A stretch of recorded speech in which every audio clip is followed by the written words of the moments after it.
Sunday morning.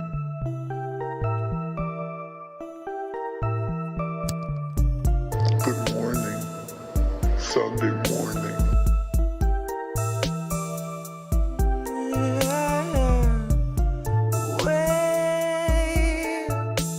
We're 40 Sunday mornings out from normal, and the world is not the same.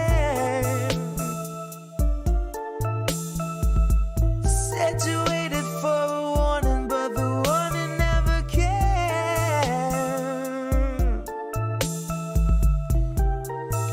Don't shine a light in my face.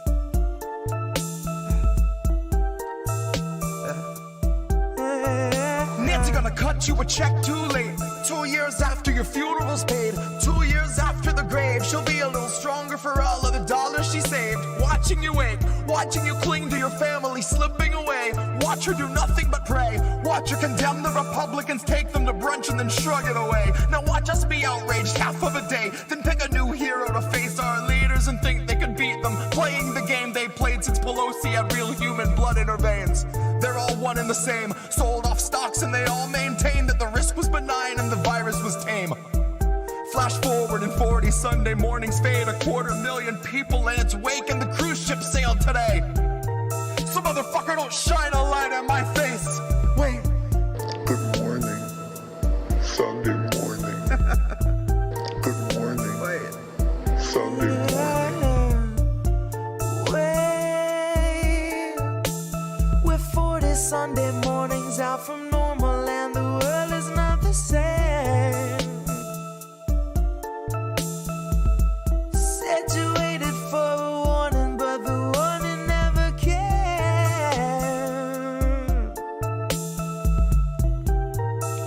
Don't shine a light in my face. Said you waited for a warning, but the warning never.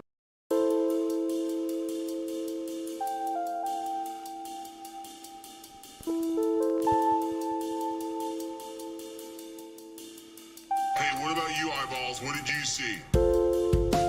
It couldn't have been me, sir. I was front row in my AOC t-shirt, foie gras sucking on a press release, sir. My head down, fourth shot, good little sheep, sir. Sit down, sweetie. The adults are gonna speak first. They trust the science and they're terrified of research. Here to thank our healthcare heroes, they've been feeding to the burnout, feet first. Until suddenly they dip mid-shift, take a header off a bridge. Such a shame, they were really such a sweet nurse. Now they'll never get the card and the cold slice of pizza meant to thank them for their teamwork. Now they'll never get the baggie full of checks mixed, which would be the one reward they'd see for the moms they had to intubate. And the countless cries of grief since we've been haunted by the specter of the C word. Now all the applause for our healthcare heroes rings a very hollow note because we played it out like Freebird.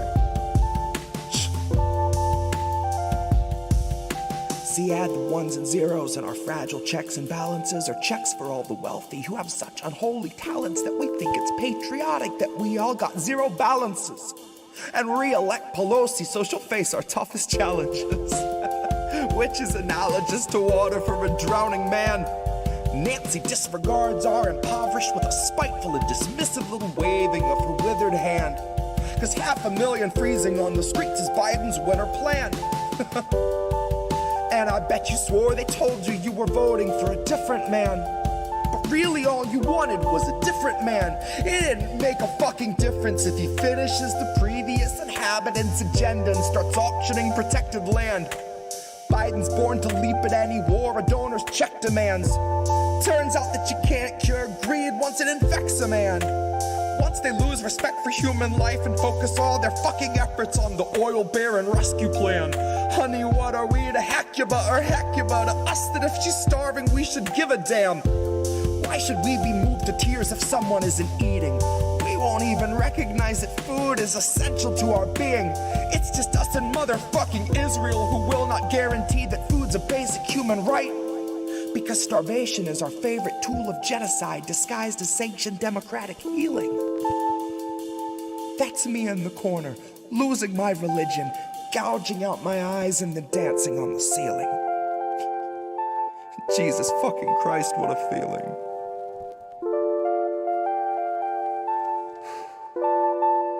Hey, what about you, eyeballs? What did you see?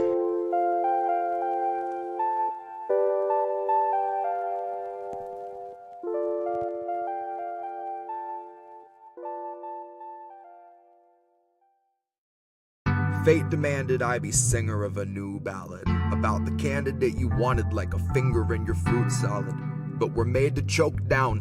And never mind he didn't have supporters on the ground. Never mind a website that gave volunteers the runaround, and a platform of policy that followed Biden's lead and didn't make a fucking sound. And then he takes the crown. Now that's ascension into power by immaculate election, cause no one really wanted it and no one should have trusted it. But don't you try to question it, cause Joe is not a fan of questions, but Joe is a fan of pointing fingers right in people's faces. Or if they're not in public spaces, Joe will try to poke a finger everywhere I won't mention. Joe's soul is molded and beholden more to power than the list of fucking speakers at the DNC convention, who gave us all a show of keeping AOC at bay, just so everyone can say they tried to censor her dissension. But if you still believe the progressives we've elected give a shit if we're protected, there's a bridge I'd like to sell you in a parallel dimension. You know they're just tech savvier with media relations, propagandist Instagram and public obfuscation. Better suited to assure you that they're here to have a conversation. Better suited to assure you they aren't actively supporting your eviction and your slide into starvation. Better suited to assure you they can tweet about your needs and offer hope and motivation while you drift into the weeds, but they partnered with the moccasins and gators and the reeds. They damn sure get a portion of our meat. So, love me or leave me or mislead me to decree. Honey, you won't want to hear it, so I'll try to say it sweet. The squad are not your buddies, they are simply more discreet. The GOP will kill you on your feet. Dems and fake progressives do it in your sleep. Anyone can recognize a nation's needs and put it in a tweet. But coming from a leader in a seat of power really shows they know they're obsolete.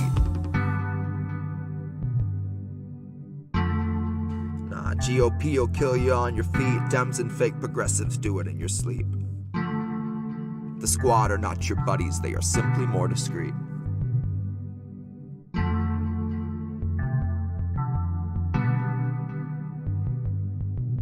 You won't want to hear it, so I'll try to say it sweet.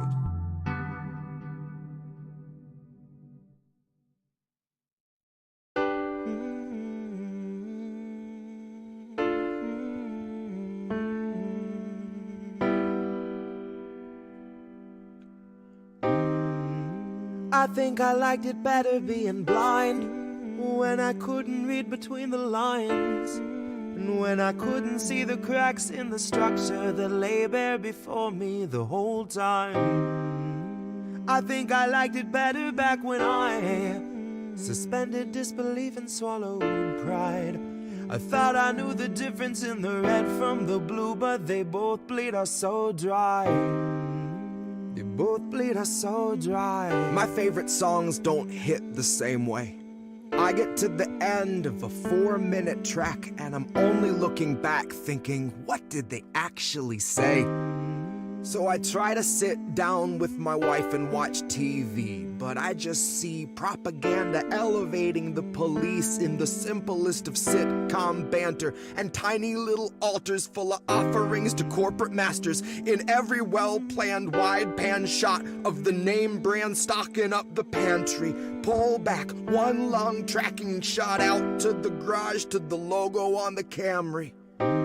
Nice tight shot of the Camry. Close-up view of the Camry, slow pan up on the Camry, long slow zoom to the unmoving human who's up in the front with the tube pumping fumes to him straight from the back of the Camry. Ashamed he just could not provide for himself, let alone for his family. It's a blue pill mindset that spent 2020 making dance beats.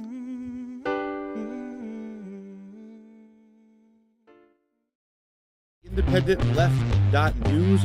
Indie. What's up, Indie? Indie News Network. Indie. I got news from from Independent Left. IndependentLeft.news. IndependentLeft.news. Indie Left Media. Independent Left News. Indie Left. Independent Left News. Independent Left Media. Indie Media. Indie Left. Indie. Indie Left News. Indie Left. Indie Left News. Subscribe to Indie News Network. We're world building. Your way of assisting, I feel like, is really cool. IndependentLeft.news. Independent Left News. I'm a huge fan. He created INN. The founder of Independent News Network. Indy is the founder of Indie News Network. Thank you, IndependentLeft.news. A huge thank you and shout out to Indie Left.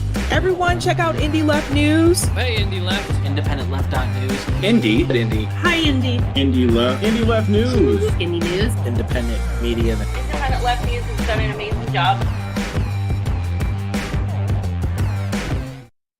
Hi, everybody. Oh, whoa, what's this? Oh, we're getting fancy. We got 3 people tonight. Hi, everybody.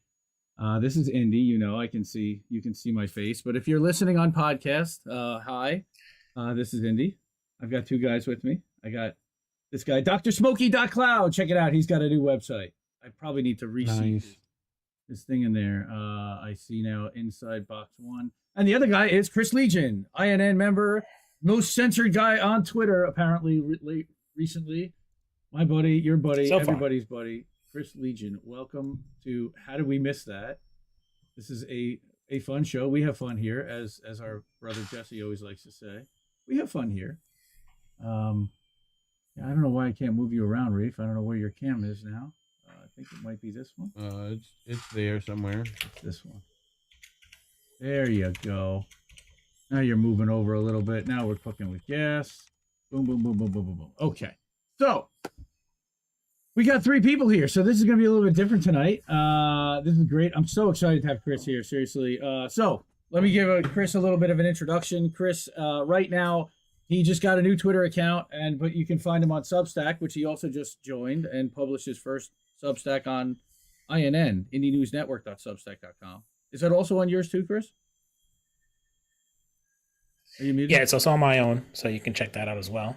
Cool. The links are in both my Twitter prescription. So go ahead. Yep, they're also up here. That's pretty much it. So yeah, I've got them actually in his tag, so you can go chrislegion.substack.com, go follow him, subscribe for free, or you can support him and be a paying member also. I believe he's got that hooked up, so you can hook him up. So welcome everybody, like I say, to How Do We Miss That?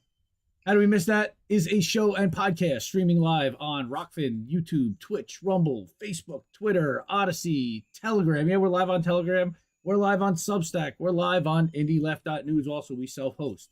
Sunday nights, 10 p.m. Eastern. That's right now. 7 Pacific. Let's not forget our friends on the West Coast. And I don't know what time it is in England, but it's really early in the morning, I believe. So we're also available on all your favorite podcast platforms. Again, Spotify. We're doing video on Spotify. We're also on Amazon, Apple, Google Podcasts there also. If you say, hey, Alexa, go to the How Did We Miss That podcast, you'll be able to hear it there.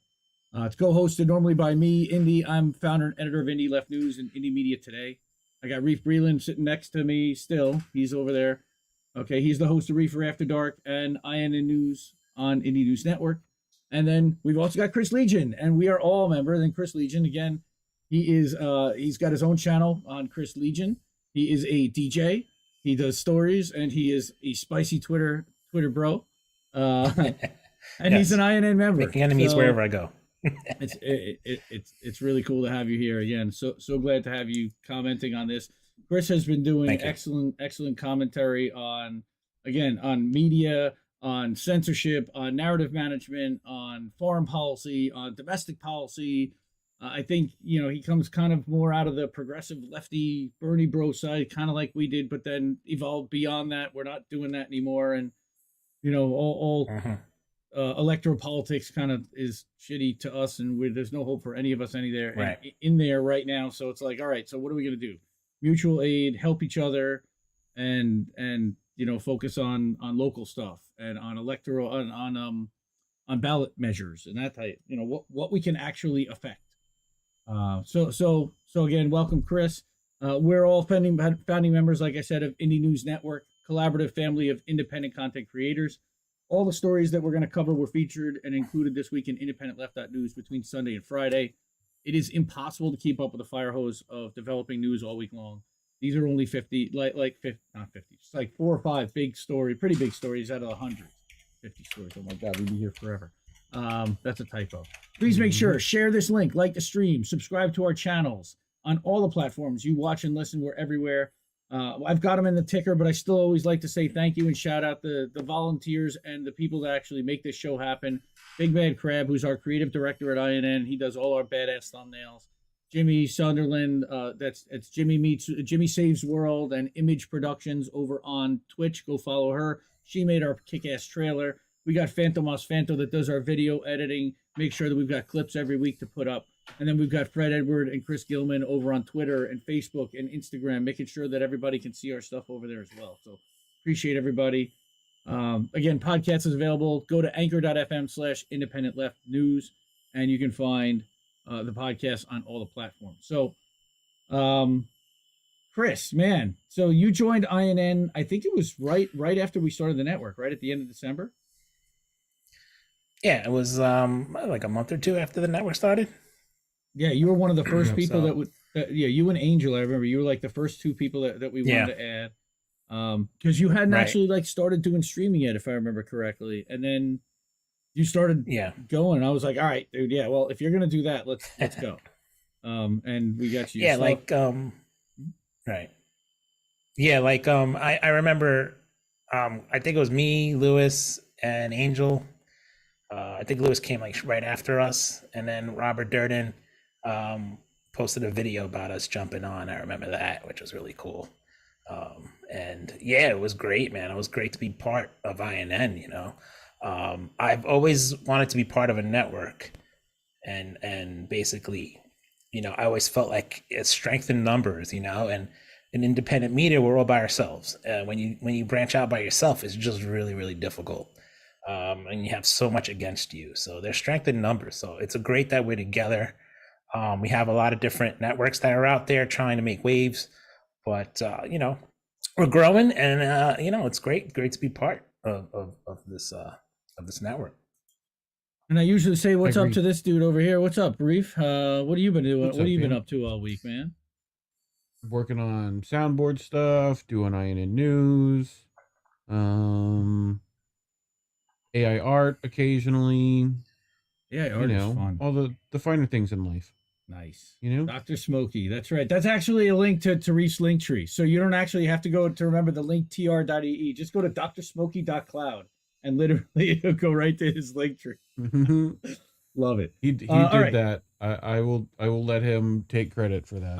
I will take credit for that whole thing. Well, it was when we were doing the Bongfather shop thing, and I think I bought like the bongfather.cloud and drsmokey.cloud because we were going to do something funny with that, or a funny weed show or something. And anyway, all right. So we've got some stories to get to. You can see we're also live on Rockfin. I've got the Rockfin chat up. Since it's just me saying hi, I'm going to turn that off. But we got Rockfin chat, so if you go over there, we can put Rockfin chats up, and we are monetized. You can go leave us a tip if you feel like it, and you're feeling generous, and you got some bucks. Not that we're pressuring anybody to do anything. We're good.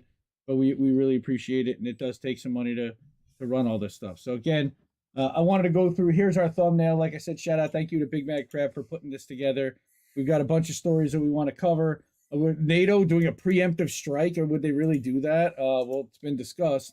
You know, talking about prison health care and what's going on over at Starbucks, and of course some spin on Ukraine, which I know Chris has some opinions on unions, and I just thought that, you know, some of the topics tonight would really kind of work out for his wheelhouse too. So excited to get going here. Yeah. So again, let's talk about NATO and what's going on here. So this was in Covert Action magazine. I found the day before Halloween. NATO had plans for a preemptive strike on Russia using the cover of a French-led naval exercise in the Mediterranean.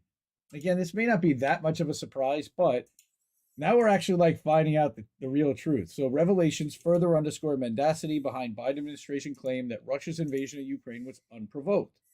What a surprise, right? Again, I don't think that this is really much of a surprise, but it coming out in official writing, I don't see too many people talking about this. So Polaris 21, large-scale French naval exercise in the Mediterranean that took place November 18th to December 3rd, 21, off the island of Corsica between France and Italy. Right. Officially, aim of the training was to test the capabilities of the sea and air elements to face future wars, using the latest systems and naval vessels to develop tactics. Right. So switch virtual webcam so we can actually read. Oh shit! Sorry. Yeah, right. Sorry about that. You're good. Yeah, you can see it, but not really as well. Cool. Scenario of the exercise, which saw the participation of 23 ships, 1 submarine, 65 aircraft, 6,000 personnel from 6 NATO nations, including the U.S., was to enable the Allies maintain control of the Mediterranean in the event of a threat from the Russian Air Force and Navy. Well, that's kind of weird, right? Like, what's up with that? Journalists have come into possession of documents which detailed plans for the NATO coalition to use Polaris exercise to send a French carrier strike group to preemptively attack Russia in the case of a Russian invasion of Ukraine, which the U.S. and NATO were in the process of already provoking. UK signed an agreement with Ukraine that granted it access to naval bases in Ukraine that could be used to attack the Russian Federation. Holy crap. And when was this? This was before February 24th, guys. Right. Okay. All right. So, according to Slavisha Batko-Milichik, writing in Global Village Space, Polaris 21 exercise became for the Russian Federation a signal of the real preparation for NATO for the start of hostilities against it, as happened when a full-scale U.S.-NATO military operation to effect regime change in Libya, which is Operation Odyssey Dawn, followed 2 NATO air-sea exercises in 2010. Right, and this is the one over Libya, one of the jets.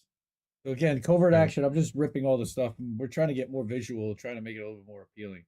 So, what is this Defender 21? Well, the Polaris 21 was carried out in conjunction with the U.S. Army and Europe Africa exercise Defender Europe 21. So now all of them are carrying out all these joint exercises together. This is like one of the largest exercises I remember them reporting on this in quite a long time. It was set up under the premise, again, that Russia was an aggressor power like the Nazis, though it was the Soviet Union that had stood up to the Nazi invasion, of course, in World War II. We knew that. Yeah. Right? But significantly, perhaps, headquarters of U.S. Army, Europe, Africa's command for the so-called Eastern Front is in Wiesbaden, Germany, which was headquarters for the Nazi Wehrkreis 12 during World War II. That's bad. It's Wehrkreis. That's awful. Everything's going in reverse. Right? So this is literally like all the different participants and exercises. This is just massive, okay? And this came from Janes.com. You have NATO and OTAN, and that's our friends with the she-bills like to put that logo up. But from the Russian point of view, its SMO in Ukraine was necessary in the face of a potential preemptive strike by NATO, combined with the fact that NATO wanted to use Kiev as a base for conducting a war against the Russian Federation. That I wasn't I didn't know that. Interesting. Ukraine has now very clearly evolved into a proxy war. I don't think anybody, even Congress admits that now. The West aimed to overthrow Putin's government, fitting the pattern of past military interventions against nationalist regimes in Libya, Ukraine, Syria, and Iraq. They're looking to set up Ukraine to be the next version of that, right? So what happened in Syria? Russia supported sovereignty and legitimate government of Assad, while U.S. and EU supported various jihadist groups like Al-Qaeda, Al-Nusra, actually ISIS even, which is in Arabic called Daesh, right? Which is all the terrorist groups. Yeah, which according to mainstream press is a conspiracy theory. Right. Right. So Wikipedia, and not WikiLeaks, but Wikipedia, the Intel one that's controlled by the Intel state, reported that 20, right? the government approved facts. They even reported that 26 NATO members participated in Defender Europe 21, a U.S. Army-led military exercise, including operations in the Baltics that extended into March. This is after the SMO had already begun. All right, this month, 14 NATO countries are participating in a follow-up exercise Steadfast Noon, designed to train flight crews to handle thermonuclear bombs. Which we covered on INN News for sure. Yeah. Why? That's coming out of Berlin, right? Yep. So again, these exercises assume Putin's willingness to use nuclear weapons, even though Russia was put on high nuclear alert because of heavy U.S. and NATO provocation. U.S. leaders have been the ones way more frequently threatening nuclear war and talking about the fact that they're pushing us, that we're being pushed to the brink. No, they're pushing us to the brink. Right.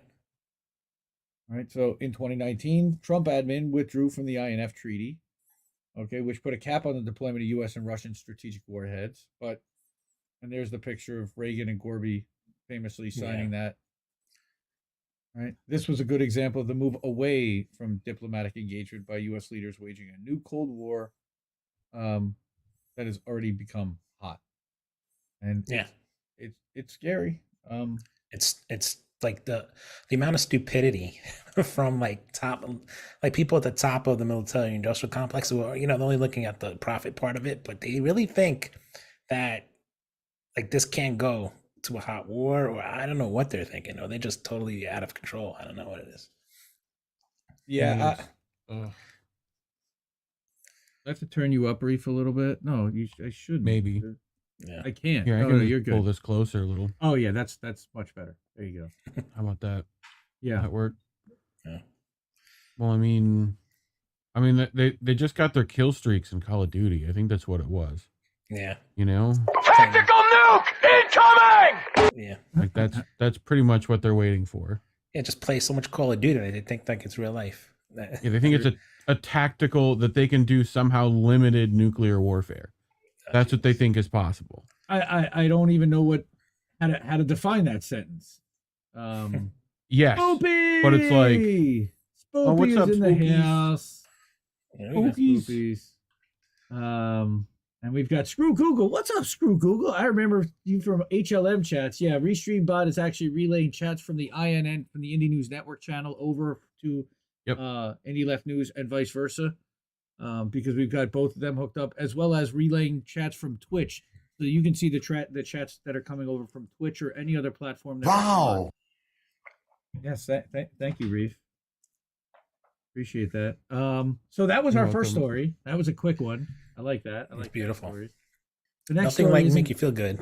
A feel good story. Yeah. We cover a lot of feel good stories over here. Just the end of the world as we know it. Yep, we're definitely gonna die. Hey, okay, next story. Yep. Okay, so there's nuclear war, and there was us prepping for nuclear war before we even. Before anything had, now again, this was November, December of last year. This was a massive operation. There's another one happening now.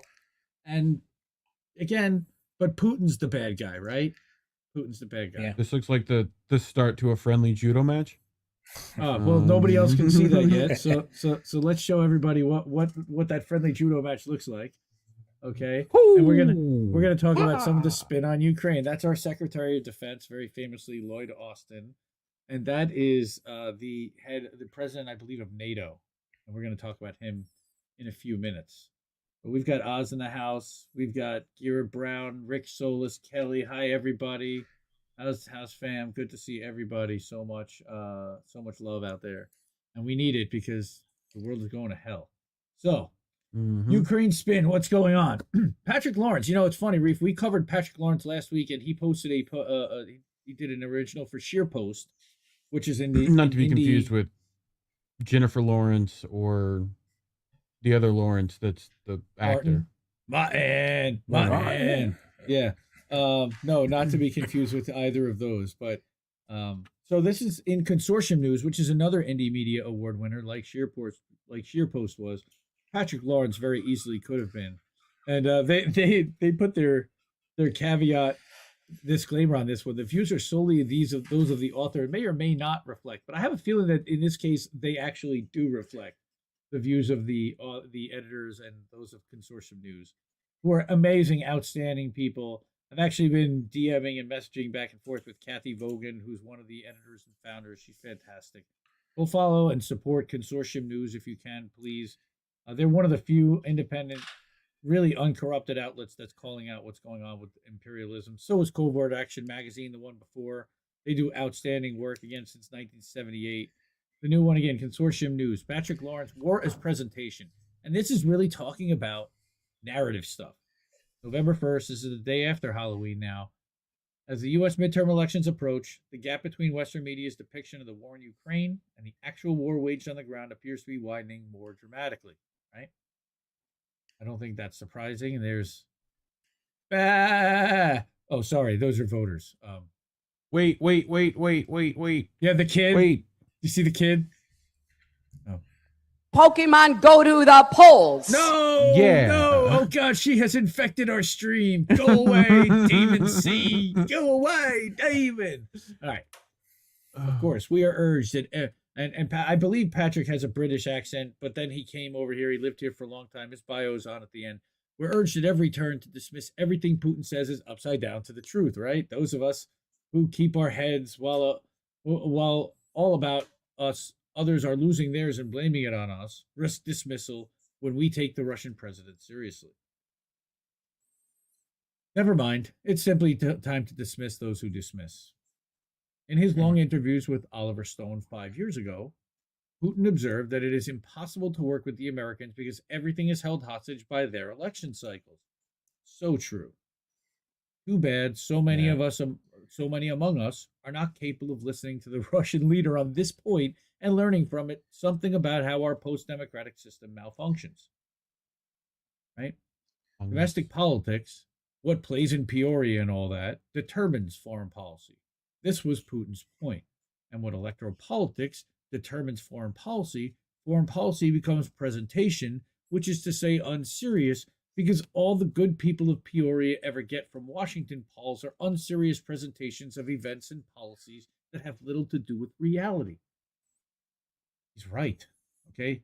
America has started wars because of what political candidates think will play in Peoria at election time.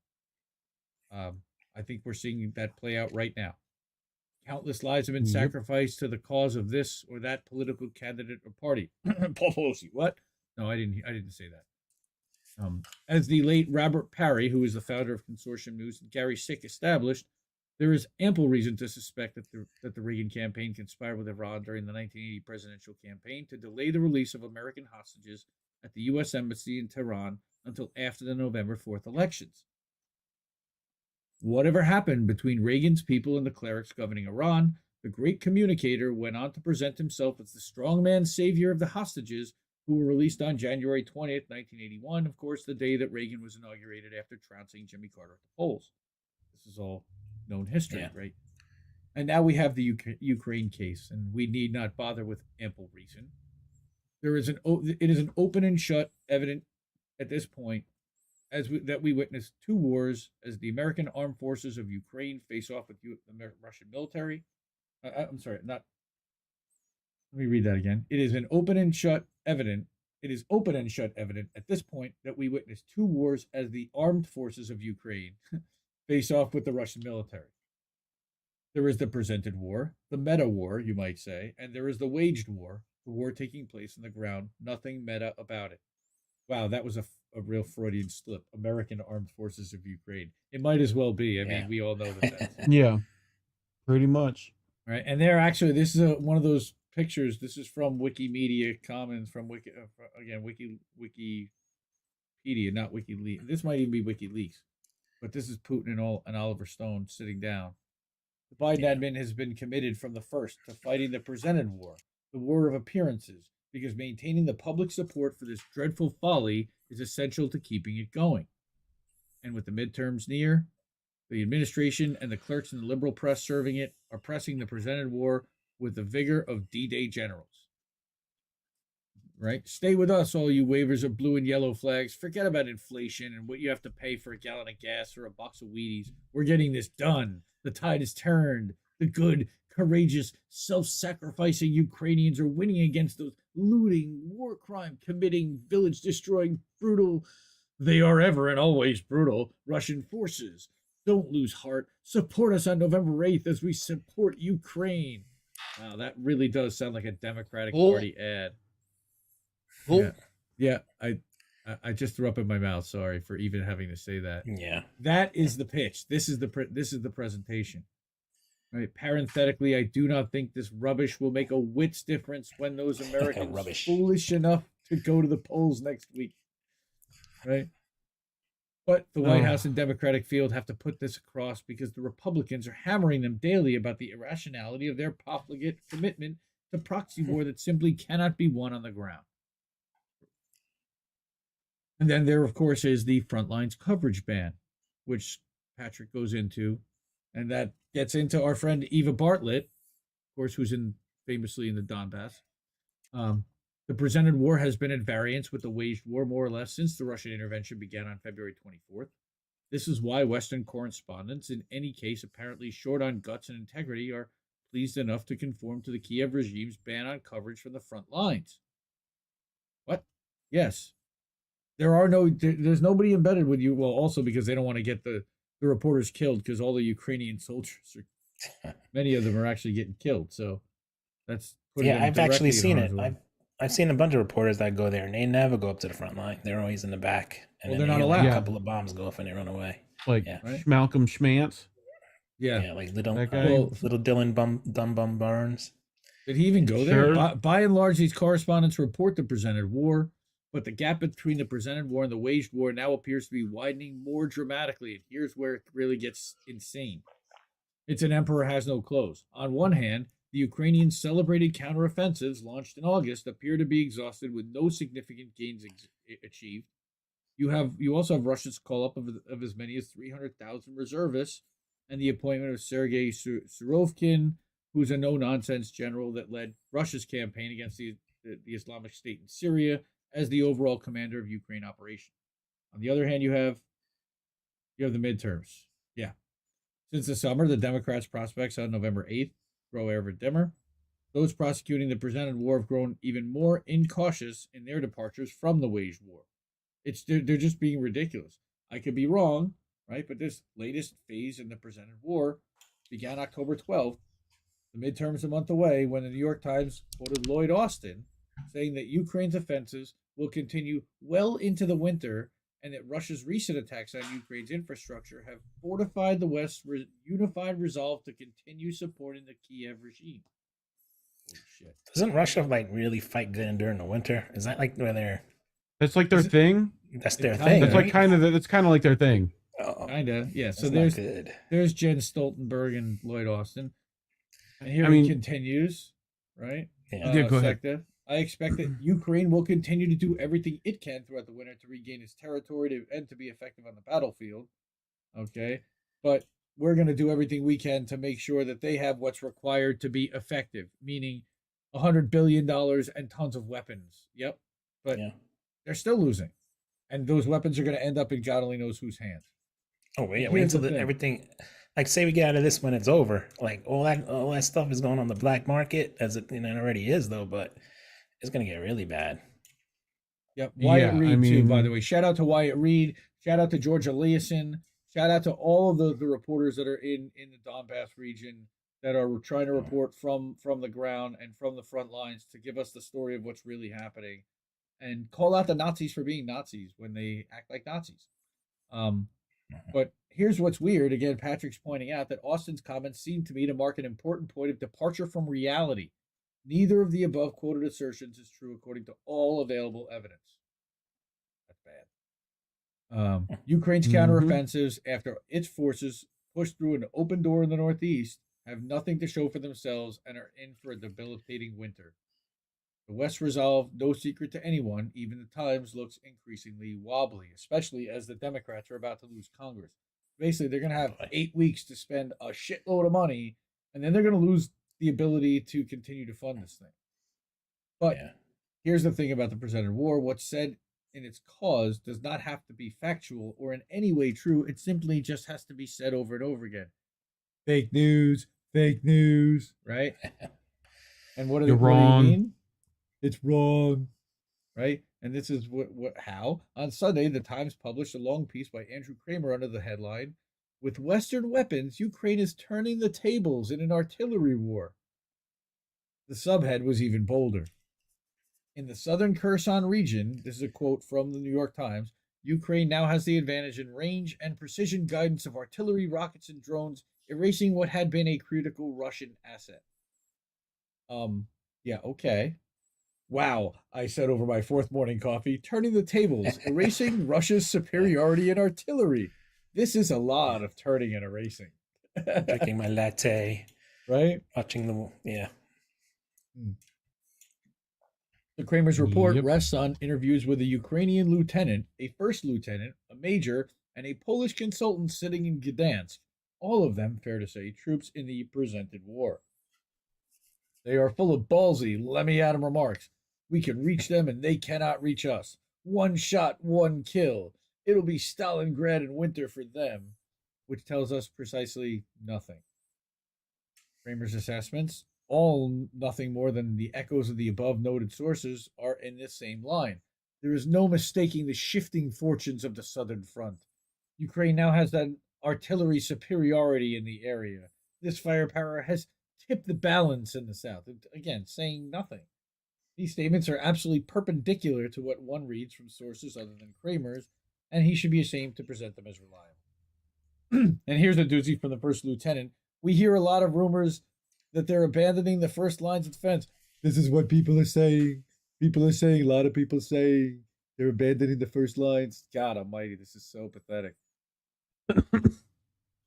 Kramer seems accurate here. Kramer. The first lieutenant is almost certainly hearing a lot of rumors to this effect, but that's it. I read a lot of reports that Russian forces, having evacuated many residents of Kherson, are sending in engineering brigades that are assiduously fortifying the city in preparation for whatever defense may be necessary in the coming months. They're also rebuilding buildings, from what I understand. I've seen pictures of them. What seems accurate here? I tell you, it's got. I don't know. It has got to the point where I read Kramer's pieces. I need a safe place where they have cookies, board games, and fluffy blankets, and no mainstream dailies, no NPR, no BBC. His work. Kramer's, you say? Yeah, Kramer. No. Kramer. George. His work is presented. George. His work is the presented war as it is fought, ever more fantastically as the midterms approach. Right? And of course, then we get into the Duran, Alexander Mercouris, who's the London-based podcaster. He spends an hour each evening analyzing the state of things on the ground in Ukraine, using all available sources with the due caution that this work requires. These sources are many-sided: Western mainstream, Western independent, Russian mainstream, Russian independent, Ukrainian of all kinds, other sources entirely. He's to be credited for the exceptional granularity of his reports and his often nuanced political analysis. As, for example, his recent take, his recent take on the collapse of the Ostopolitik tradition in German politics. Okay. Mercouris, astutely, I don't know, do you watch the Duran, Chris? You ever watch their stuff? No, I really have to start though. I think I've heard of them. They're good. They were on Jimmy Dore pretty recently. They just got on Rockfin also. They're on Rumble now. But he astutely points out that the Russians did like Hungry Like the Wolf and Duran, yeah. That's Duran, not the Duran. Not the Elvis, Duran. And not Elvis Duran, the morning show host either, but the Duran. And there's confusing. It's Alex Christoforous is the American host, and then Alexander Mercouris is so it's Alex and Alexander are the two hosts for the Duran. Good dudes. Really good analysis. I know they've been on with Hinkle as well as some other, again, Jimmy Dore. I'm pretty sure that T-Lav and some of the other folks have had them on as well. Again, they're pretty decent sized channel, but yeah. So he astutely points out again that the Russians are little concerned with the presented war and prosecute the waged war according to substantive, tactical, and strategic considerations alone, not what any given move will look like when Western media gets their hands on it. Yeah, in his view, right? He's just fighting a war. He just wants to eliminate the Nazis, and now he wants to get rid of the government there. I mean, that appears regime change is he does say that he wants to sit down and have peace talks with Zelensky, but Zelensky has been under orders so far to not until the other day. I think at first he was ready to do the peace deal. I think now it's done. I think Russia's like, no, We're just gonna have to get rid of the regime. I think so too. So in Mercouris's view, Ukrainian forces have nearly shot their bolt. The Western powers are running out of weapons to send them. I don't know if that's necessarily true.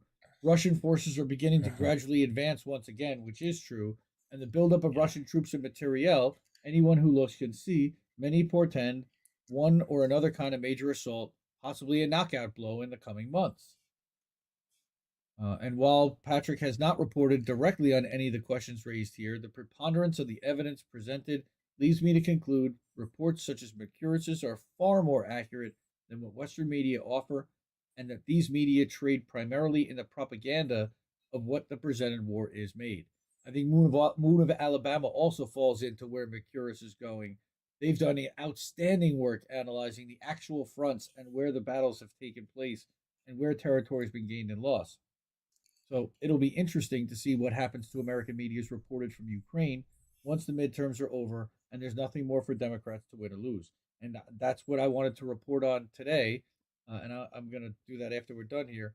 At a certain point, the realities of the waged war will be too large and imposing to distort, obfuscate, or leave unreported. In the case of Russiagate, and again, we saw Russiagate ramped up today. Again, Tom Hartman. I saw Jimmy shared a tweet, and he said these people will never stop. All right. In the case of Russiagate, when the Times and all the media that ape it had finished all their lying and disinformation, and the house of cards had collapsed, they tiptoed quietly out the side door. Not really, because they're still doing it. All right. Yeah. I see no chance of this in the Ukraine case. American media helped to make up Russiagate out of whole cloth. The Ukraine conflict is too real for all that. Yeah. And his expectation, again, the admin and these media will, post-elections, wage the presented war with less intensity, possibly bringing it at least slightly more in line with the waged war. They will have to think of something as gradually, but almost certainly, reality is going to catch up to them, and they can't make a war disappear that they're losing. Right. So this is what I wanted to point out today was that I missed yesterday at about 5:00, the Washington Post of all things. We got a message. I got a message on my phone popped up from the Washington Post through Apple News because I'm a sellout and I have an iPhone. Yes, I still have an iPhone. But Washington Post. Thank you. Did something crash? No. That was a sound bite. Okay. Washington. Thank you. Biden administration privately listen to this one. Biden administration privately encourages Zelensky to show Russia that Ukraine is open to negotiating to end the war. Yeah. Secret. How they know? Guys, COVID's over. Ukraine's over. Time to move on to the next thing. And we know what that is. It's either going to be the superbug and or Taiwan. That's for 2023. Yeah. Right, guys, they had us the first half. I'm not going to lie. Yeah, once things start heating up on that side, then they'll slowly phase this out. So this way it doesn't look like they lost it. So they'll just stop talking about it. Media will do like a blackout on Ukraine, and they'll just be constantly talking about China and Taiwan. And that's we're fucked. That's pretty much what it boils down to. And I like it better than anything else. Yeah, we know, Nancy. We know. We know. Shut up. Eat your ice cream. Right? Yeah. Paul was saying that last week too, but now he's saying, "Get out of my house." Sorry. Yeah, she really hammers at home though. Too soon. Oh. Too soon. Stop. Too soon. Hammer time. So yeah, Patrick has also been censored off of Twitter, but he's on Patreon. His website is Patrick Lawrence, I believe it's .com. Definitely support him too. We featured one of his articles last week, another one this week. It's an excellent freelance independent journalist.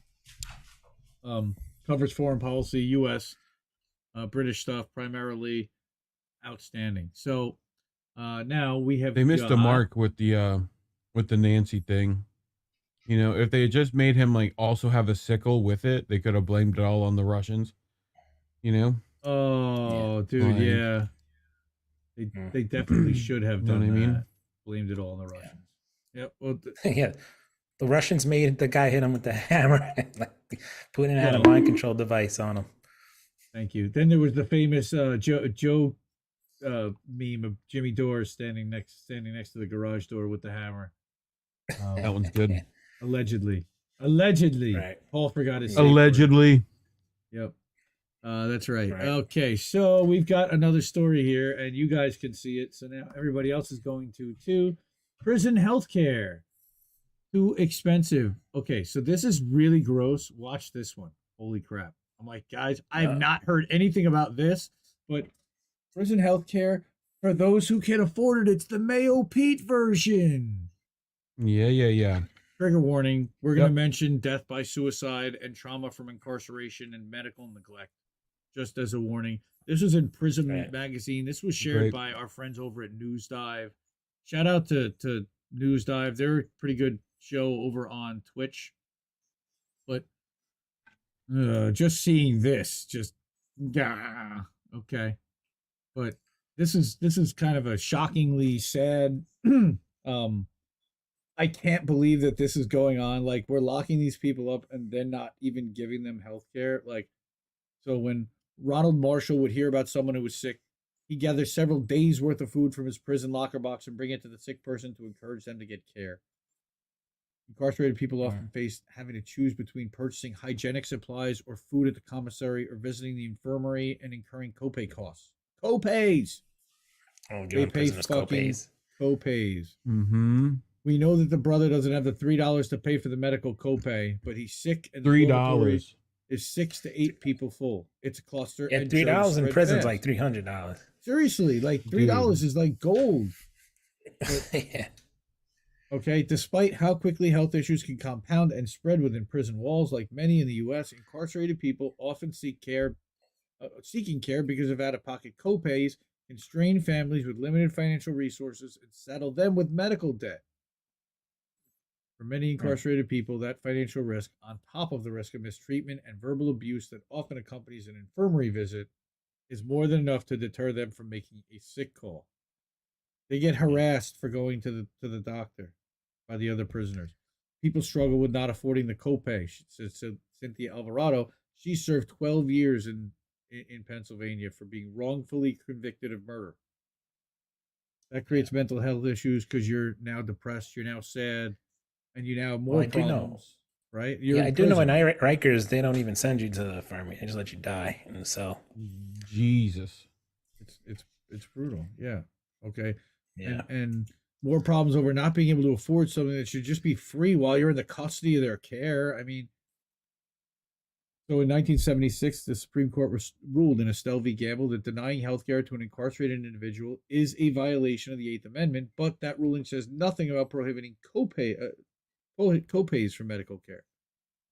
Prison health care is an insurance base, so any associated expenditures come out of the jurisdiction's budget unless initiated or authorized by the Department of Corrections. Anytime an incarcerated person seeks medical care, their commissary account is charged a fee or a copay. Holy shit. What if they don't even have a commissary account? Was that? What if they don't have a commissary account? Yeah. Right. A lot of times families open them up for them if they have a family. But, if they have, that's what I mean. If they don't have family, depending on the state or commonwealth, some services are excluded. As of May 2022, in Massachusetts, a $3 copay cannot be collected for diagnosis and treatment of contagious diseases and all mental health care. Of course, there's such a stigma from going for mental health. Exclusions vary, however, and it assumes that an incarcerated individual knows that these exclusions exist. Ultimately, advocates point to the copays levied against the incarcerated people as a significant barrier that prevents them from accessing the care they need until it's too late. Wow. And then there's the hidden costs of low copays. What I kept reading this and I could not believe the shit that I was learning. So again, as of it's bad. As of this February, all federal prisons in 40 states charge incarcerated people a copay when they initiate medical care. The average cost falls around $2, which is a deceptively low price tag that obscures the financial scarcity, like you said, that many incarcerated people and their families live with. Average prison wages tend to be low. According to a report by ACLU, incarcerated people earn between 13 and 52 cents per hour, and in 7 states, they aren't paid at all for most work assignments. Yeah, a lot of the southern states don't even pay them. Yep. A lot of Additionally, red states. Right. Additionally, they're taxed up to 80% of those wages for room and board, court costs, restitution, and other fees like building and sustaining prisons. Holy shit. They have to pay the money that we're paying them to do work to build and sustain more prisons. Yeah, also, in some states, like you said, not everything is covered by copays. Medications and additional treatment may incur other fees, all of which can quickly pile up, especially for conditions that require regular visits. This means that incarcerated people often require an entire month's pay to afford covering a single copay. And then, in addition to medical care, they might have to choose between using their hard-earned money to seek care or pay for supplies and privileges, such as pens and paper, postage to send letters to loved ones, or paying for a phone call to speak with their kids. Gross. Like, again, we live in it's a punitive system, not a rehabilitative system. Incarcerated people aren't allowed to keep basic over-the-counter resources like NSAIDs or cold medication. So something as simple as needing an aspirin for headache means incurring a copay for going to the doctor. You don't think about this shit because you're not in prison. Alvarado also explained that to deal with her acid reflux or other ailments while she was incarcerated was $5 to make a sick call, and then $5 for each medication needed to treat it. You could buy some at the commissary, like antihistamines, but that was often extremely expensive too. That's just like straight out of CVS and Walgreens, man. Right. The welcome to the gulag. Yeah. But they're in prison. Like we're locking them up and not giving them the ability to make the income to pay this. The cost to treat any chronic conditions would quickly pile up. Eventually, she just learned to deal with the impacts on her health rather than risk a large amount of outstanding debt to be paid upon her release. That's just to drain out their commissary. That's exactly what that shit is. Yeah. And in many cases, Bob Barker's going to make more on the flip-flops. In many states, care is provided even if the person has inadequate funding, but that amount gets charged to an incarcerated person's account, even if it leaves them in the negative. This means that incarcerated individuals must rely on an outside network, such as family members, to provide them the necessary funds, or go into debt, which can follow them upon release, or completely forego care, which is what most of them do.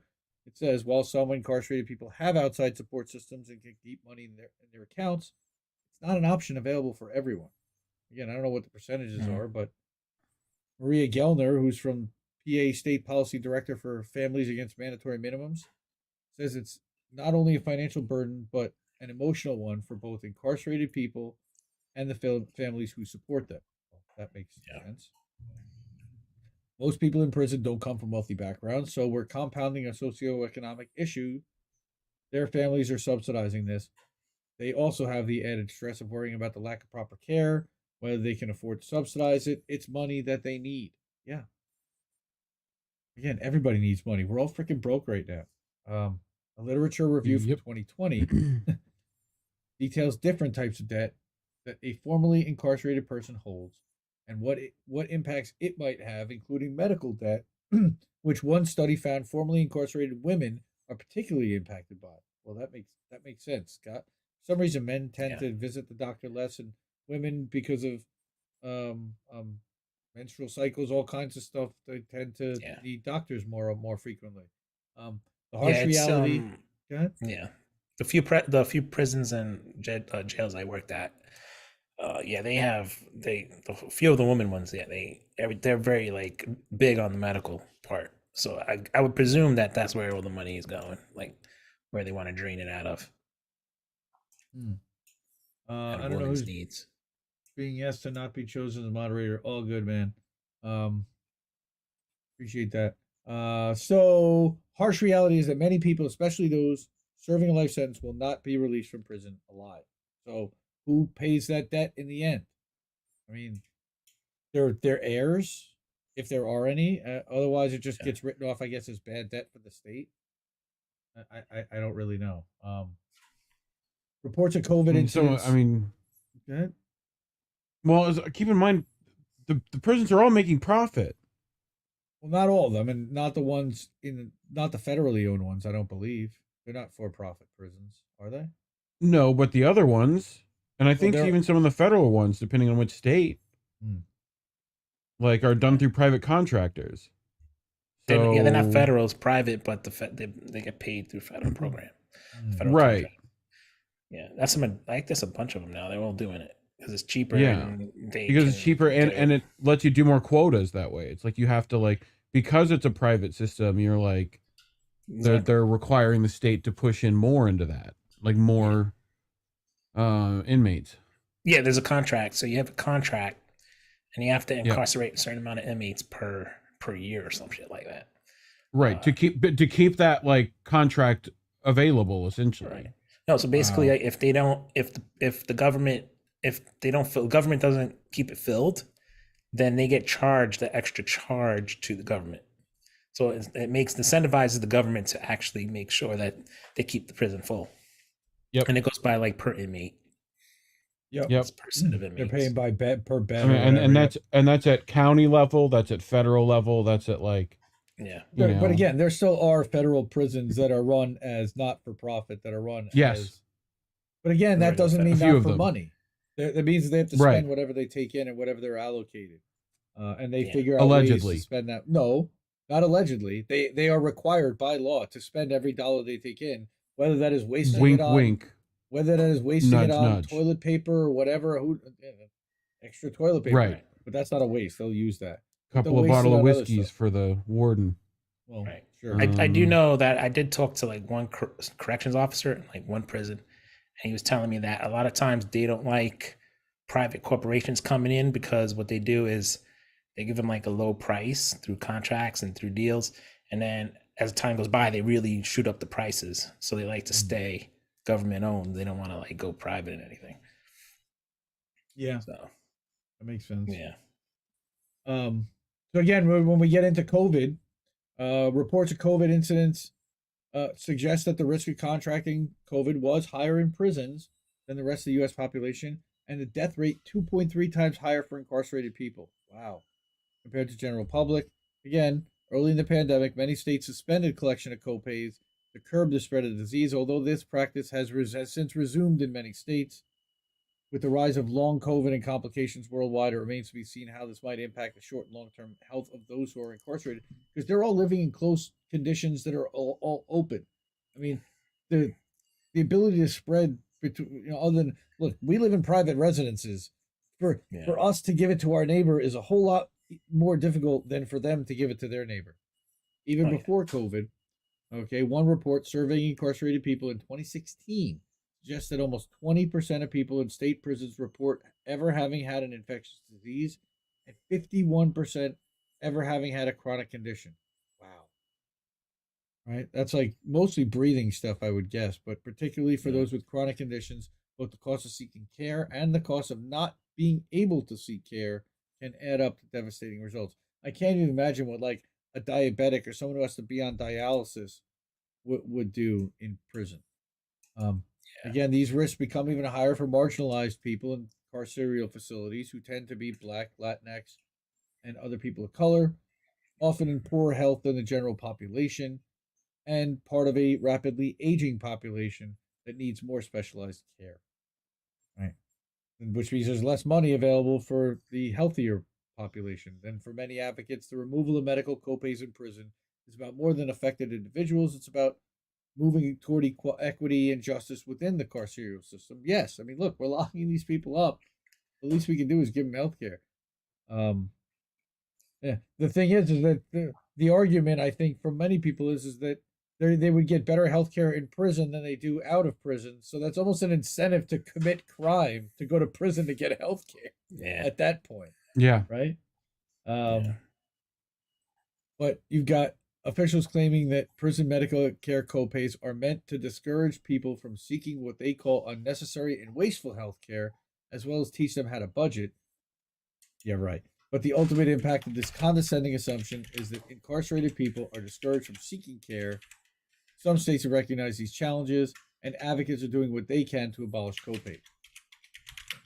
Yes. Illinois eliminated its $5 medical copay in 2019, which became effective right before start of COVID, which is perfect. The overlap of pandemic's onset and elimination of copays somewhat obscures the true impact on the prison population, but 2018 surveys conducted by the John Howard Association, which is a prison oversight org that helped with the effort to abolish copays, Right? They found that over 60% of people who were incarcerated avoided seeking care because of the copay. I mean, again, you've got them locked up already. You want to try to get them out and rehabilitate them. You want to get them healthy. Not having a copay definitely makes a difference in people's willingness to seek medical care. Okay, while Pennsylvania paused the collection of copays during early stages of the pandemic for anyone with flu-like symptoms, staffing problems caused medical lines to increase, and the state reinstituted the copay to help reduce staffing issues because they didn't want to pay more people to be on staff. Holy shit. Yeah, just stay in your cells. Okay. Sweat it out. Yeah, but this reduction in staffing lines, of course, comes at a human cost, according to Anton Andrew, who works with the Pennsylvania Prison Society as their education advocacy fellow. People are getting sick and have injuries that are going without treatment, that are getting more severe until they're in a critical situation and ultimately are taken to the infirmary by the department just to cave in and cough up the copay. When they had just paid earlier, they wouldn't have gotten that bad. So it's basically the U.S. healthcare system right now everywhere. Pretty much. Yeah, but this is by force, essentially. Yeah. Copay collection in Pennsylvania indefinitely paused at the end of May 2021, but there are two problems. Unless legislation passes to rescind them permanently, it could mean future harm if they resume, and inconsistency over whether there are copays can cause extreme confusion. That's the other big thing. Again, for particularly vulnerable populations like women and those with a uterus, delaying care because they can't afford it can be extremely harmful. This is where it really gets rough. Despite a predominantly male prison population, the number of women who are incarcerated has risen over 740% between 1980 and 2019. Regular mammograms or pap smears can detect cancer with enough time to prevent it from becoming a chronic issue or even fatal.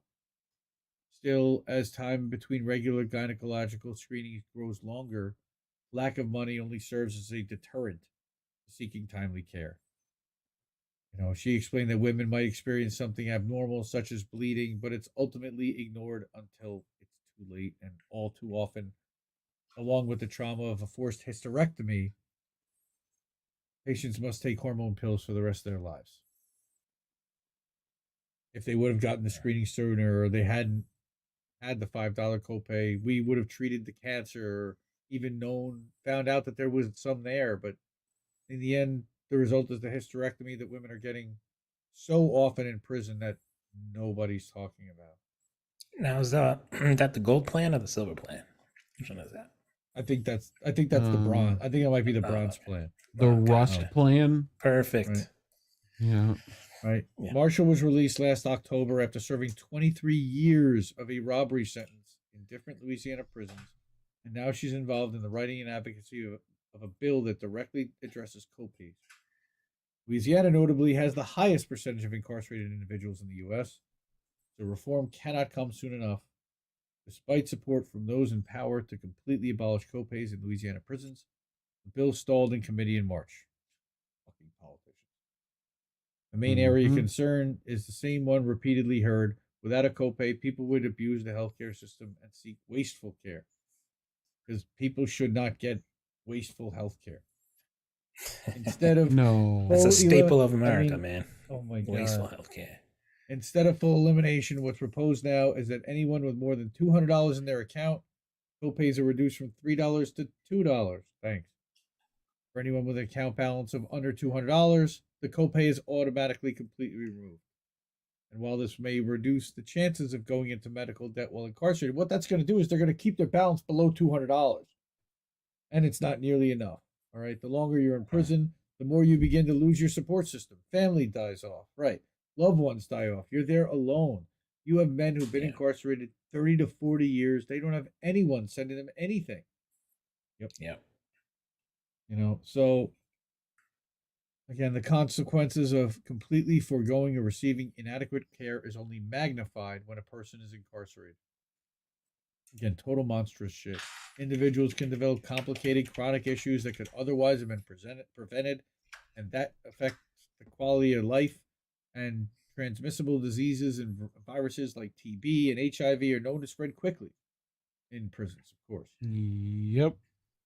So both Marshall and Alvarado have seen people permanently affected by the poor medical care that they received.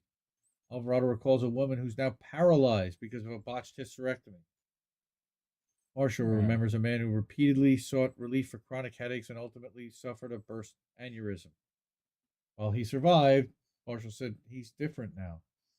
These guys are still walking the earth, but their quality of life isn't the same as a result of the medical care they received while incarcerated. Again, nobody's expecting them to get gold level package care, but they are supposed to get some. Alvarado was released in March 2020, still has health issues from being incarcerated. Physically, stomach issues she couldn't afford to treat persist to this day. Emotionally, the women who died because of untreated medical conditions or by suicide have also stayed with her. She said if she sees girls alive at 5 and then by 6 they hang themselves because of mental health issues, or seeing the comrades die because of denied medical treatment, I have to live with all that stuff. It's heartbreaking. Yeah, it's fucked. All these advocates, man, they deal with such pain and trauma all the time. Medical copays in prison are only one problem in the prison healthcare system, but advocates say they speak to the larger issue of how incarcerated people need to be treated as people. Yes, sometimes healthcare may be the only human attention a person has received in an unfathomable amount of time. This is why Alvarado says she did janitorial work at the infirmary while incarcerated. Receiving health care is much more than just treating physical or mental ailments. Yeah. She wanted to work in the infirmary because she knew that there were a lot of aging lifers in that area. They were already being neglected, so I figured I could offer them some type of relief while I was cleaning the rooms or assisting them in some ways that I could, just being another human. And again, yeah, that's it. Despite everything she witnessed and what prison stripped her of, both literally and figuratively, she refused to give up completely, and it's why she's so willing to speak about these issues today. Don't say I hope, she said I will, because that makes you stronger, and they will not win. I mean, the resolve on that woman is remarkable. Just holy crap. But co-pays for prisoners, I did not know that they were charging people that we were locking up for the shitty health care that we weren't giving them. I mean, holy crap. Oh, yeah. I mean, what can I say? I mean, it's like, boy, that's what prisons are, man. Quickly. Yes, that did escalate. That really got. Yep. I mean, they're there. They're not there for the prisoners. They're there. I mean, and you know what? This would be no better under a Trump regime. No. We'll say that right now. We are not fans of Donald Trump either. He would be no better in this case. This is. I mean, eventually all prisons are going to be privatized, but it's just that's their goal. Bad. Yeah. So I mean, it's for profit. Through contracts, whether it's federal, but it's going to be bad. I mean, but what are you going to say? I mean, how long are we going to last anyway? So, well, at least till 30-35. Well, according to Joe Biden, electric cars, GM's going electric by 30-35. If you according to is that 30335? Is that what that is? We're texting 30335. Yeah. 30335. Yeah, there you go. So okay, 11. All right, we got that was what the second. That was like the third story, I think. That might even be the second one. All right, so we got Starbucks. These are quick ones. Starbucks on strike. What? And you see a little something over there that Bedbugs. Holy shit. Cucaracha. The Bedbugs were the last straw for us Starbucks workers at New York City Roastery strike against unsafe work conditions. They've been striking now. Again, I don't know if this has been resolved yet. This was almost a week ago now. October 30th in Left Voice. Shout out to Left Voice. Indie Media Award honoree, another one. We got a lot of Indie Media Award people this week. Okay, workers at New York City Starbucks Reserve in the Meatpacking District been on strike since the beginning of last week against unsafe work conditions and the multi-billion-dollar corporation's refusal to bargain in good faith with the union for a first contract. Of course, we know this. Striking workers note how managers at one of their flagship stores refuse to address work conditions that are proving to be health hazards. Yeah. The store had a recent outbreak of bed bugs in the break room. So gross. And there's been black mold in the ice machine. for months. Why? Yeah. Two workers who spoke with Left Voice under conditions of anonymity described how management instructed them to discard any ice with mold in it and carry on without addressing the root of the problem. Yeah. When the bedbug infestation happened, workers were asked to remove their belongings from the break room, but were not told why. It was only days later they learned of the bedbug infestation, which means that the fumigation and cleaning for which workers believe were substandard. But beyond that, anything that they brought out could have already been infected, and they could have brought it home. Yeah. To their kids and their families. Okay. Yeah, you know what's the worst part about these managers is that just for a little bit of extra power over their employees, right? Just for that little extra power, they sell out. They treat their employees like shit, and it's for a little tiny power, and then they wind up usually getting fired anyway and getting replaced with another manager. It's like they don't even get moved up within the company. So it's like they do all this ass kissing for nothing, and they fuck everyone over, and this is what you get. For $2 an hour more than the hourly wage, you know. They get like $1 more. Like it's like, dude, why are you selling out for? What the hell's wrong with you, bro? What the fuck is that from the Roastery? Gross. Oh damn, that's pretty nasty. One worker, Laura Garza, says, "I myself have gotten sick from attempting to clean the mold from the ice machine without proper training, and the bed bugs were just the last straw from us. We cannot risk bringing that home." Workers United, the union rep of the workers, filed an OSHA complaint against the facility, as well as a national unfair labor practice charge with the NLRB over the failure to bargain, and listed the Roastery in 151 other locations where Starbucks has refused to begin bargaining.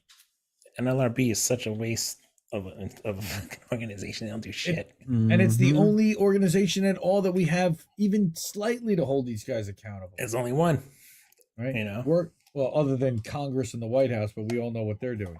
Workers at this Starbucks Reserve Roastery, many of whom are young queer women, okay, were the first Starbucks shop in New York City to unionize, winning their union election on April 1st of this year, the same day, funny enough, as the Amazon one, but that was very much overshadowed, or the day after. They are one of 12 Starbucks locations to have unionized in downstate New York, one of 7 in the city. Nationally, over 250 have elected to unionize, with over 100 workers at this location alone. This is one of the bigger shops to have unionized nationally. And that's one of the things that I was talking about is, why is it so much more difficult to unionize Amazon facilities? Is because of the massive size and number of workers there, and to go after a smaller Starbucks. But 100 people working at a Starbucks voting to unionize, that's not little. Right. And again, although it's been months since they won their elections, workers at the Roastery, like other unionized stores across the country, still don't have a first contract, as Starbucks refuses to bargain in good faith with workers while continuing their union busting practices. Right. They're facing, and then also like another thing I just wanted to mention real quick. Sorry to cut you off. No, go. But like Starbucks and like Amazon also is that usually people in it seems to me, and this is just my opinion, is that they seem to know more about unions than people in Amazon. I don't think they're that really knowledgeable about what unions are and what they stand for, because when I did the union drive of mine, when I did the union drive at my place, like people just didn't know what it was, and then someone just said union's bad, and they were like, "Oh yeah, union's bad," and so that's how it usually worked. Yep. Unions corrupt. You got corrupt leadership, and it's a top-down structure. There again, we much prefer to see workers own the means of production completely, and co-op and have ownership. But the company, I talked to one employee. He's like, "I hate unions because I threatened to beat up my manager, and they still fired me. My union didn't protect me." I was like, "You threatened to beat up your manager, dude." Manager, right? That's like stop breaking the law, asshole. Right. So maybe union couldn't defend you for doing that. I'm sorry, buddy, but you have to fucking hate unions for that. So, right. Yeah. Right. Because the brotherhood broke. Right. But there again, over 300 unfair labor practices already. NLRB offices around the country have issued Starbucks over 35 official complaints. That's like a speeding ticket, all right, citing it for coercing, threatening, firing employees over union activities. We've covered that plenty. Withholding wage increases and benefits from unionizing stores, which we've also covered. Right. Since the wave of unionization at the coffee giant began, they've fired over 100 workers who were organizing for a union, on top of closing locations entirely once they vote to unionize. Right. So although the store has Yep. Go ahead. Yeah, you know what an LRB does? They did like what the squad does. They send like the companies like a strongly worded letter. That's pretty much what they do. Yeah, that's it. Well, and they may issue a fine, but it's still peanuts in comparison to what Starbucks quarterly earnings are. Oh yeah, they pay right off. Okay, right. Although the store has over 100 workers, not everyone's out on the picket lines, with many fearing retaliation from management. Of course, at the Roastery and the Grocery, as Screw Google very cleverly put, every other store that's unionized or seeking a path towards unionization, management has worked overtime to maintain an air of fear, often even depriving workers of knowledge of their rights, that they even have a union. Oh my goodness.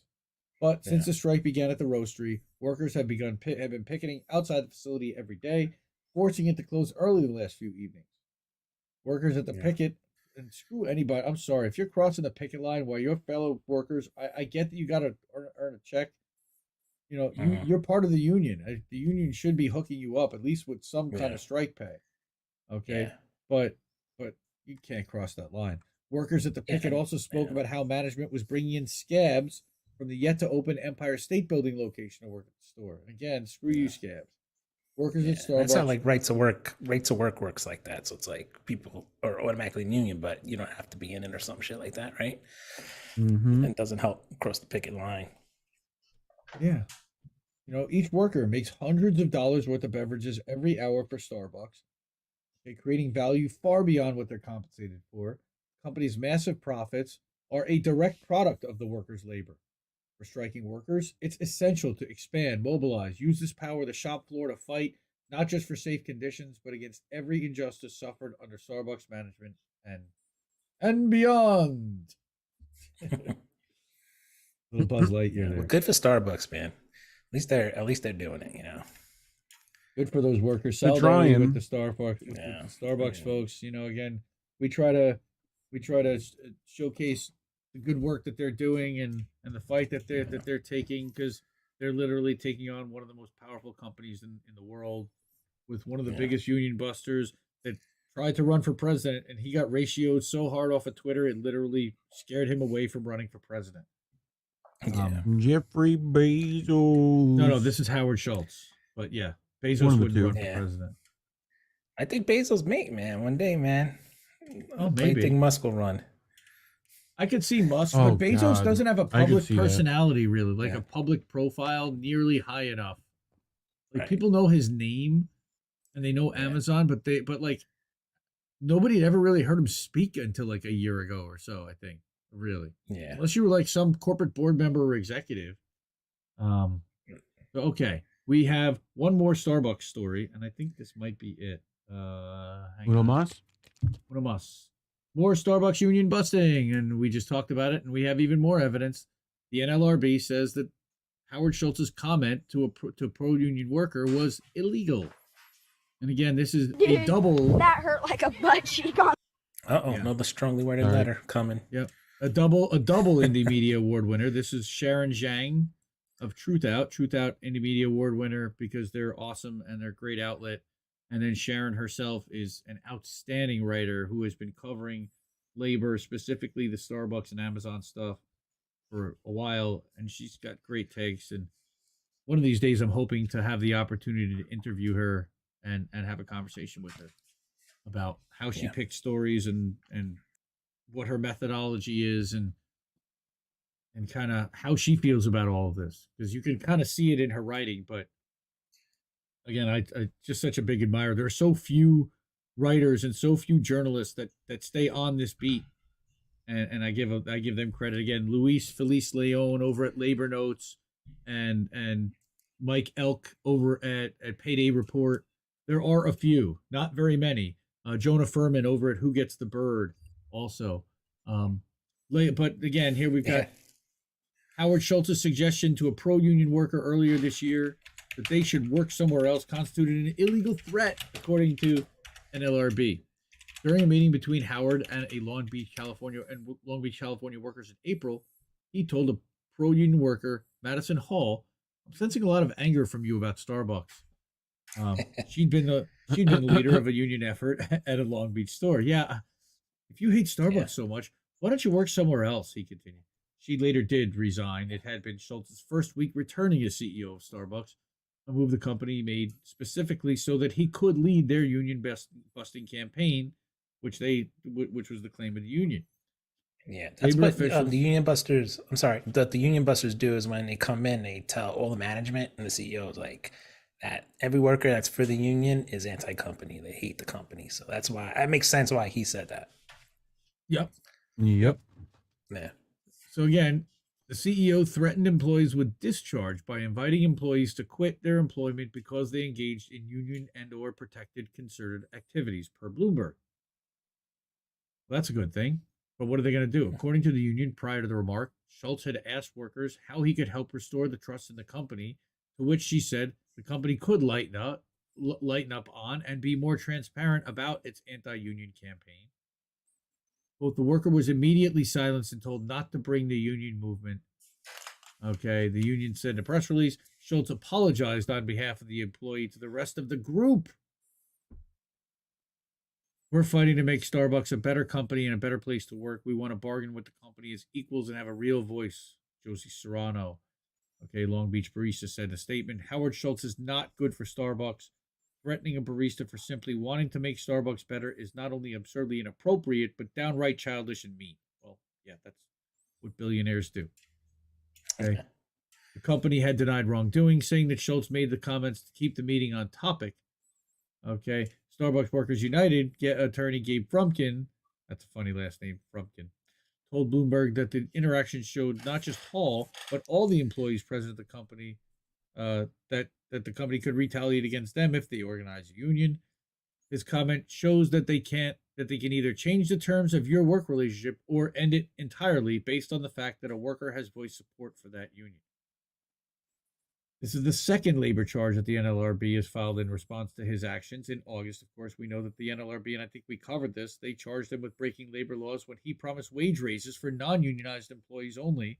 Yep, we covered that. Yes, we did. According to the union, again, the NLRB has issued 37 complaints alleging over 800 labor law violations by Starbucks. This is a publicly traded company. They do that secretly. They pull them off to the side, the employees, and do that. It's unreal. Yeah. Workers, again, successfully unionized over 250 stores. Their campaign appears to be entering a new phase as they begin to sit down. Now, I know that the company has agreed now to start sitting down with them, but what did they do? They agreed, and then they showed up 45 minutes late, got there, got up, and walked out of the meeting without saying a goddamn word. To say that they showed up, but they didn't actually say or do anything. The company has been extremely resistant to making progress, such, again, has walked away from bargaining meetings across multiple stores just after minutes in the room, workers say. Mm-hmm. Wow, I just said that. How about that? Like I said, I had a bargaining quick one. in good faith is bullshit. They don't even listen to that. That is my portion. Wow, which is right on point. Hour 18. See that? Indy's good. Good, Not right? even, because if you actually take out the first 5 or 6 minutes of intro, hi everybody, whatever, theme song. Hi everybody. Yeah. Hi everybody. All right, so cool, man. Yeah.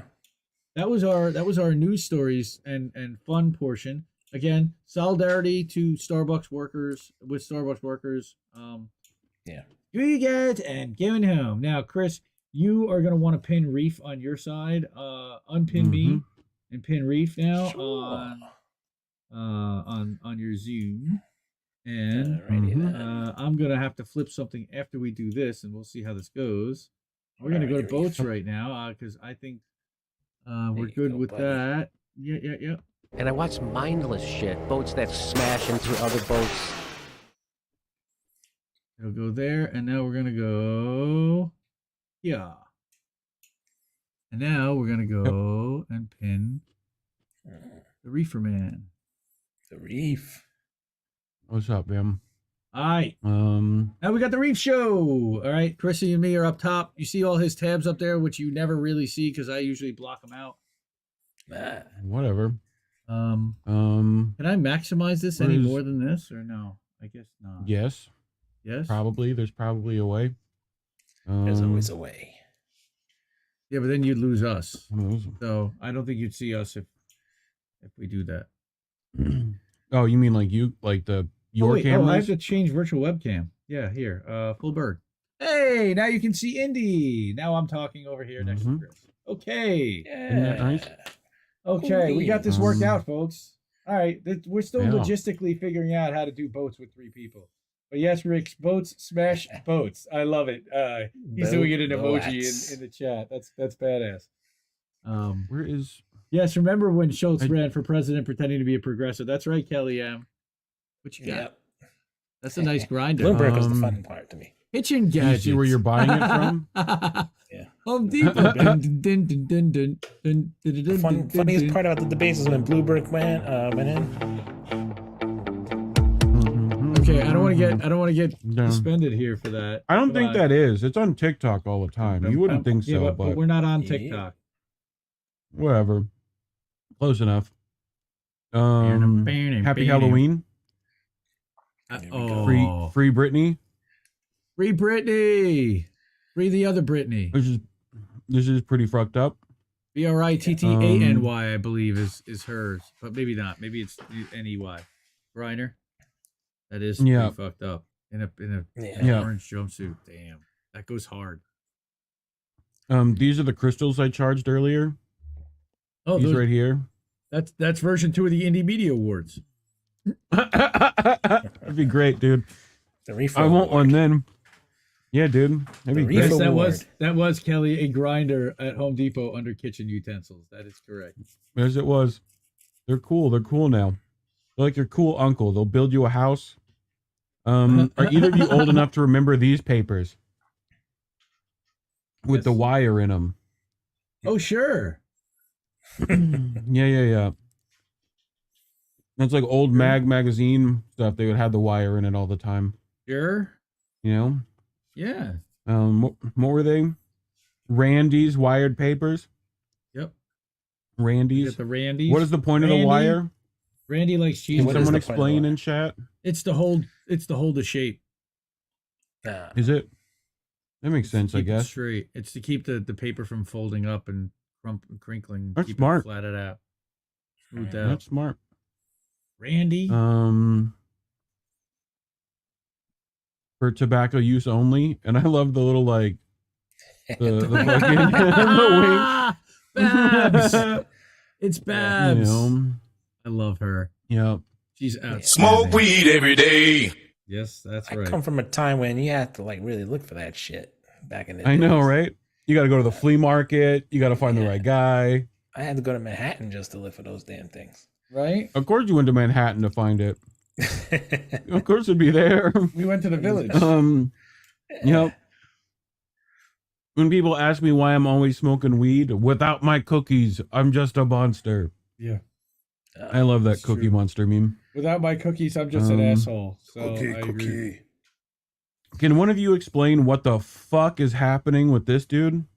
I know it ain't just me, but when you roll a blunt and you break the weed up and you drop a piece of weed, you be on the ground for a whole motherfucking 5 minutes. Nigga, it's just a piece of weed. You acting like losing that piece of weed, you ain't gonna get high. Nigga, if you don't roll the fucking blunt, god damn it, taking all long and shit. Hell. What is What's going that? on with his face? I wish I knew. Oh my goodness. Yeah, He's got to go see a dermatologist. Something fierce. God damn. Yeah, Like- shotgun pellets or something. Something. Buckshot. Yeah. Like rolling down Rodeo. Oh, This is a baked potato. Is fucking baked. That's the Voldemort face at the end of Harry Potter. Got eyes, man. First one. The potato does have eyes. That's yeah. This fucking lady, hold on. This is the first time hitting the vape here. First time. Mm-hmm.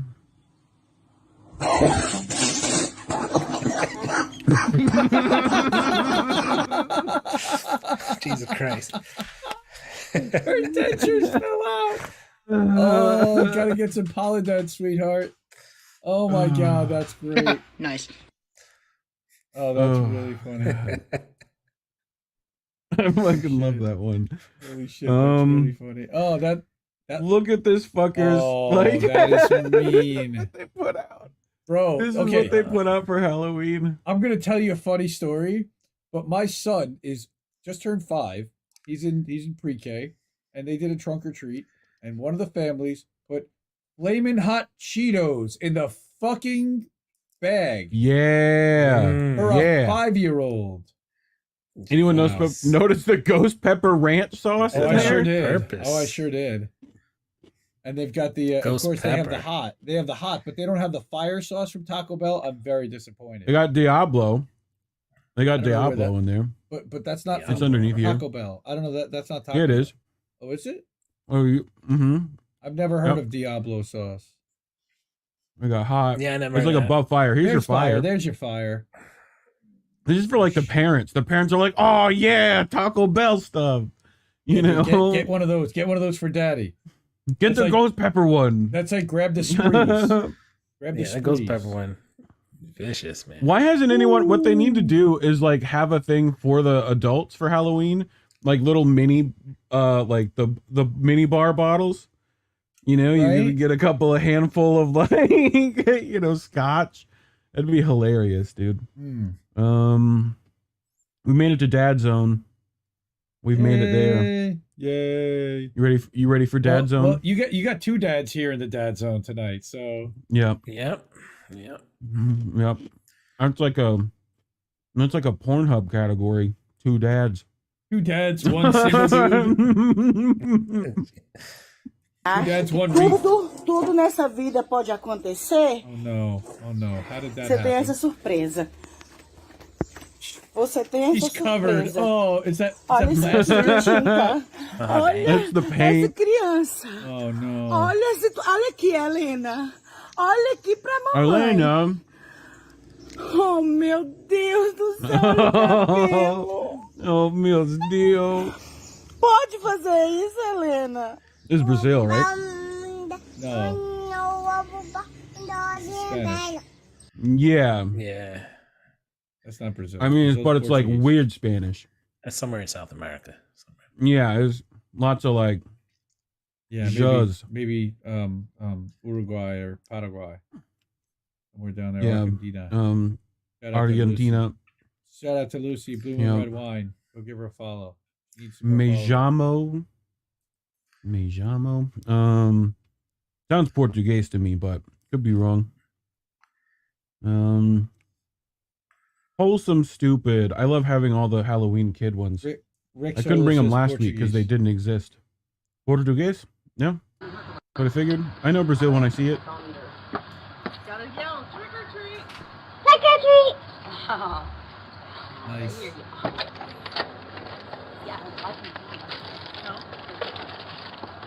Here you go. Thank you. You're welcome. I love you. Goodbye. That's like my kid. I love you. That's Goodbye. like my kid. My kid loves everybody who gives her candy. I imagine Halloween in New York is fucking wild for kids, though. I'm in deep like, trouble. New York. Yeah.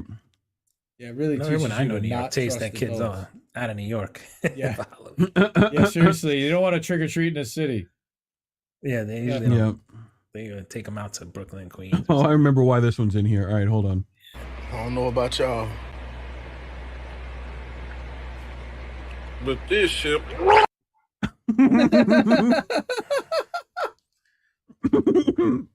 Oh, wanna that's see it again, hold projectile. on. Nice shot. I don't know about y'all. I know how that There's is. a lion and a tiger out there. That's But this ship. But this shit. I know that. Yep. Oh God. We've had that done to us. Oh yeah. This one's fucking wild. Hold on. All right, he's recording and running on 1 foot. I've been stung by a wasp. I've been stung by a wasp. I'm dying. Yeah. I'm dying. How does he was holding the camera and like his foot Popping. like, Takes what? talent. It really takes does. talent, man. Seriously, nice hand-eye. Oh, Fortunately, Mom found out in time. no. Spit it out. That's a no-no. Spit it out. It looks so yummy. It's not good. Put your kids by your dog when it's eating, by the way. It looks so yummy. No, it's Good not. idea. But it's really good to Yeah. get them like crate trained early, though. You know, I you can get never, them crate trained early. Right. Yeah. You know?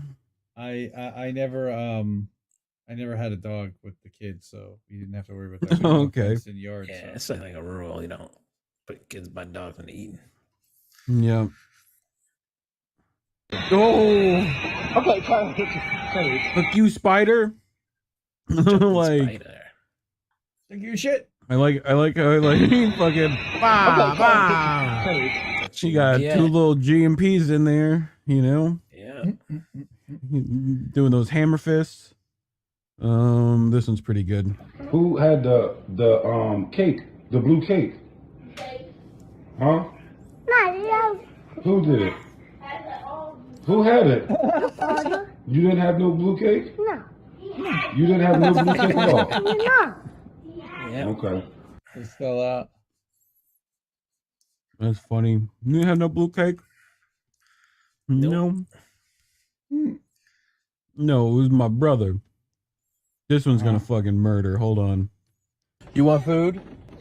Okay, what kind of food do you want? I don't want to tell you. Okay, can I give you some options? Or at least tell me what kind of food you want. Can you do that, or do you want me to pick? Do you want me to pick? Yeah. Okay, can you at least tell me what kind of food you want? Mexican, Italian? No. Wait a minute. No. Well, Just wants to clearly, eat. like, Feed the kid. well, I would Fed hope. that kid. I only hope that was set up there for a bit. Yeah, it begins as early as 2 years old is the title. Well, Just being into, but honey, where do you want to go to eat? know? Well, yes. I don't know. She is a woman that doesn't know, but she's not sitting in Mhm. a car seat, and she is sitting in the front seat, and she's a little small for the front seat. No, dude, this is one of those new baby seats. They're like inflatable. When your baby flies out the window, it grabs them real quick, brings them back in. No, it's Demolition Man. It's the Instafoam. That's what it is. This one's adorable. And action. Eat ice cream. Oh, delicious ice cream. And I give him more ice cream. Oh, no more ice cream. Fuck. Like. Also, eyes unreal. It's like, don't put fake eyes on that baby.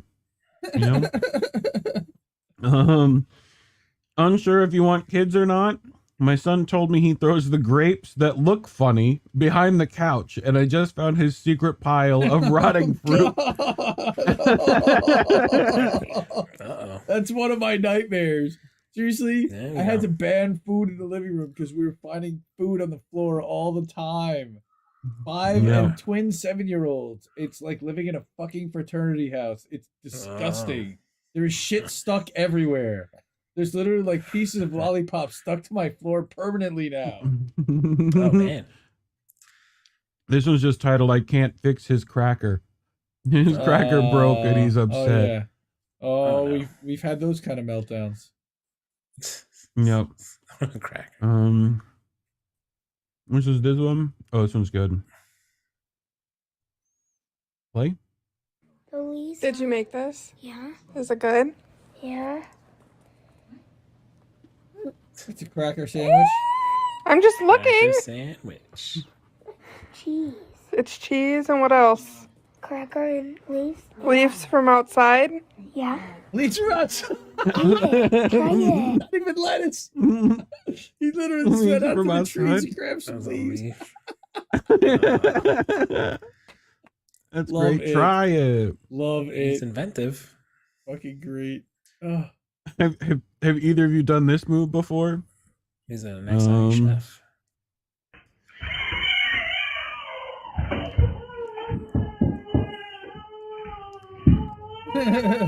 Just walked away from the tantrum. Wait. Cover her up.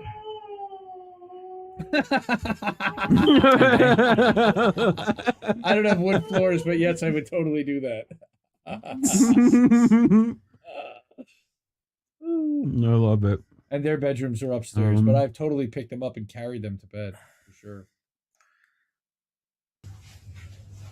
By their ankles. Nice. That was the best part. He's sitting there mopping. God dang. He's shaking in the powder as he's running, too. He has a puzzbuster. He came back. That was the best I got part. one for you, Daddy.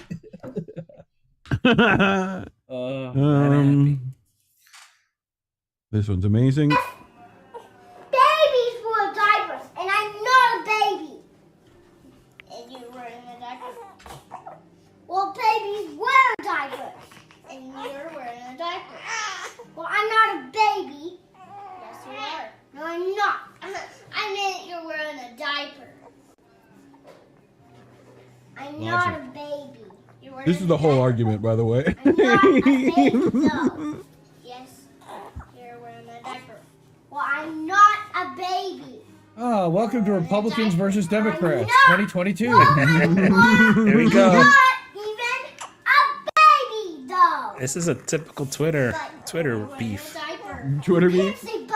That's a bad word. This is when the shit libs get mad at each other. They just have no substance. You know? That's right. I had somebody yell at me today and insist Cenk Uygur was not behind Elizabeth Warren in 2020, and he really had endorsed Bernie, and he was not a Warren simp. Okay, you go with that. All I had to do was just literally like Google or do a search on Twitter, Cenk Warren. It literally took 3 seconds. Yeah. All right. This Well, they kid say tries that to scare the China's bird. genociding the Uyghurs in The Uyghurs, in that's China. right. Well, That's The we Uyghurs. just send Jink. the gray zone needs to be canceled for that, right? Mm-hmm. Oh, yeah. We're reporting on No that. one needs to be canceled. All of us.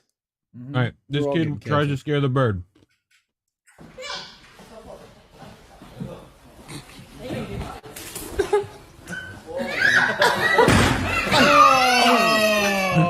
That sucks. Oh, Uh-oh. fuck you, bird. Does it though? Does it though? Well, We can get this pillows now for all babies. oh my god. Just have that little angry thwomp. Like I just want this picture though. This is the only picture I would use. Would just be the the last one. What else I got? Oh, this one's good. More Halloween stuff. Oh, I love Halloween stuff. Yep. Oh, it's Poppy from the Trolls. Oh. Oh. Did she just face plant? Yeah, Yeah, but fear overcame pain. She was up and Wow. running. Yeah. Like, Holy you know. shit, that was hard. oh. So this one's just called Bodega Cat Attacking Dogs. This is in Harlem. Look at that fucking cat. Fuck you. Fuck your dogs. He runs at him. Oh yeah, I had a cat like that back in the day. Nice. I love Bodega Oh, Cats. fuck you up, Yorkies. This is my neighborhood. Yeah, rat dogs. I love how this other just random Harlem guy, his like, cat, you listen to me, move.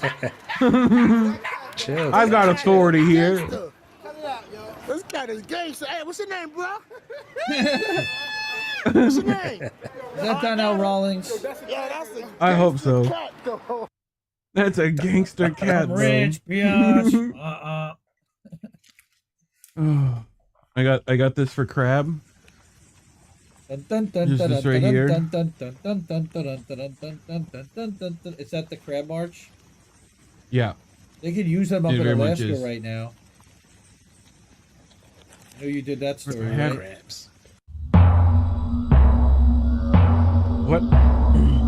Crab people. Crab people. Crab.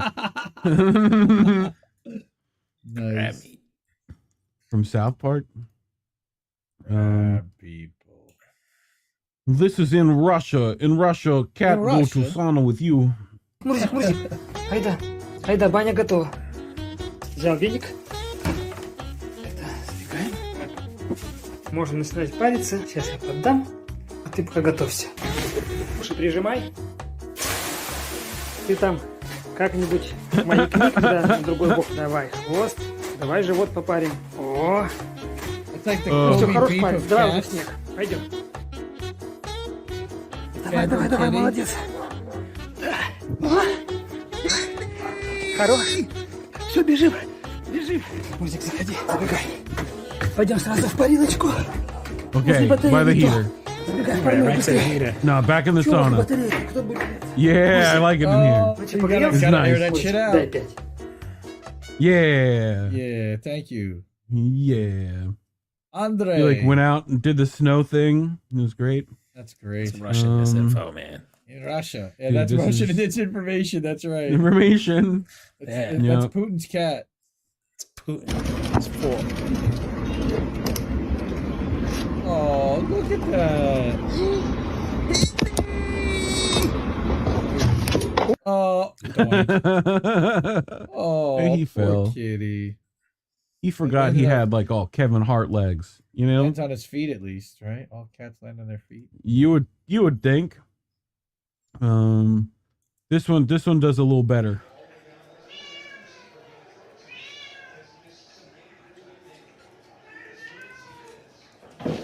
Oh. What the? What is he Fuck here? you, Walt. Fuck you. What the? Parkour. Oh, there's somebody watching. Uh-oh. He's attacking the gremlins. You hear something in the wall. Oh. Yeah, it's probably a Damn, mouse in dude. there or some shit. It's like doing extreme skateboarding. He's doing it a 540 McTwist. It's like Shawn White, Andy Mack. Yeah. Oh, the 900.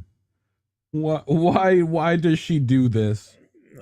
Just Come on down. I guess it's not a she. Jesus. That's awesome. I've never seen anyone run down and slide down on their front like that before. The way he just fell. Is it gonna do it? What? Uh-oh. No, 404. You got the You 404. gotta whitelist your ad blocker. Not the 404. The dreaded 404. I just pulled this like an hour ago. We got lots of kitty videos today. Yep. Funny timeline cleanse kitty video. Oh. Good job. That poor cat. I'm traumatized. Into shock. Oh my That'd be my reaction too. Yeah.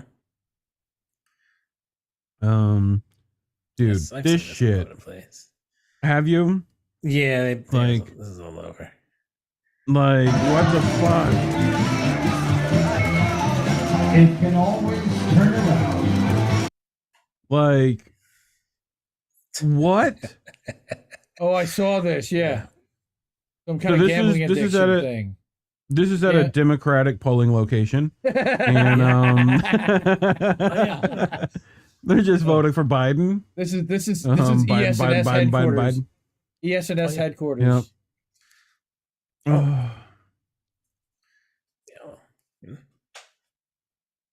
Oh God. I forgot this one was here. I'm writing in response to your request for additional information in Block 3 of the accident report form. I put poor planning as the cause of my accident. You asked for a fuller explanation, and so I trust the following details will be sufficient.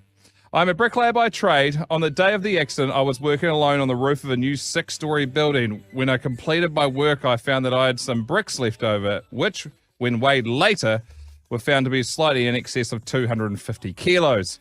Rather than carry the bricks down by hand, I decided to lower them in a barrel using a pulley, which was attached to the side of the building on the 6th floor. Ruh-roh. Securing the rope at ground level, I went up to the roof, swung the barrel out, and completely loaded it with bricks. Then I went down to the ground floor and untied the rope, holding it tightly to ensure a slow descent of the bricks. He went You'll up note high. in block 11 of the accident report form that I weighed 70 kilos. Due to my surprise at being jerked off the ground so suddenly, I lost my presence of mind and forgot to let go of the rope. Needless to say, I proceeded at a rapid rate of knots up the side of the building. In the vicinity of the 3rd floor, I met the barrel, which was now proceeding downwards at an equally impressive speed. This explained the fractured skull, minor abrasions, and the broken collarbone, as listed in section 3 of the accident report form. I'm sorry to laugh. Slowed only slightly, I continued my rapid ascent, not stopping until the fingers of my right hand were 2 knuckles deep into the pulley. Oh, that suck. Fortunately, by this time, I'd regained some presence of mind and I was able to hold on tightly to the rope in spite of beginning to experience pain because my knuckles were in the pulley. At approximately the same time, however, the barrel of bricks hit the ground and the bottom of the barrel fell out.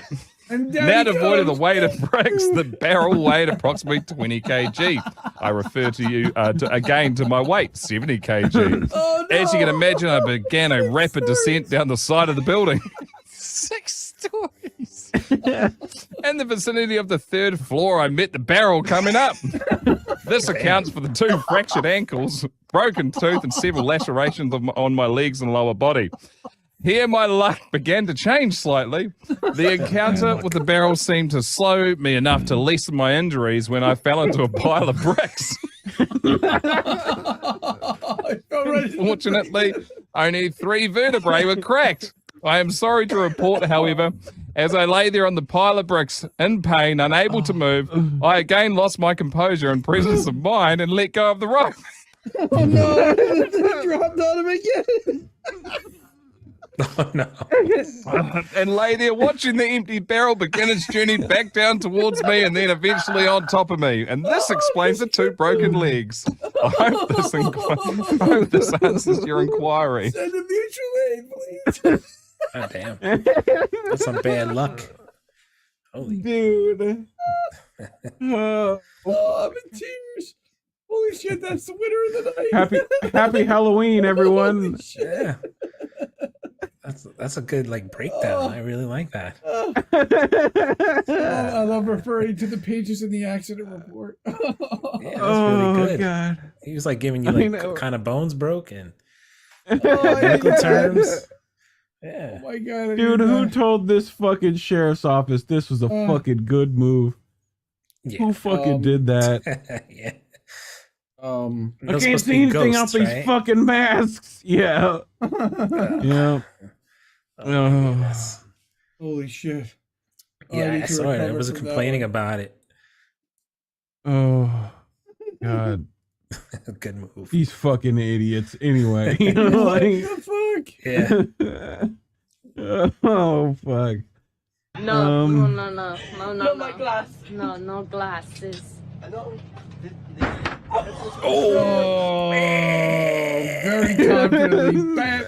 Oh, I love how none of you knew either. She's like, why'd she walk it up like that? Yeah, she looked like she was gonna throw down. I thought she was gonna beat her up or something. No glasses. Wow. No. Oh, she definitely looked like she was gonna start some shit with that girl. Yeah, she looked like she was gonna throw down. What was that? So this is my new PC. This right here. A lot of airflow. It's missing. It's missing plenty some airflow. pieces. Yep. Yeah. Not very good on this dust. is supposed to be in the animal videos. Why did it get out of order? Bumpers. I'm gonna get you. La vi con otra paloma. Me voy a matar. Me voy a matar. Este es mi último. Uy.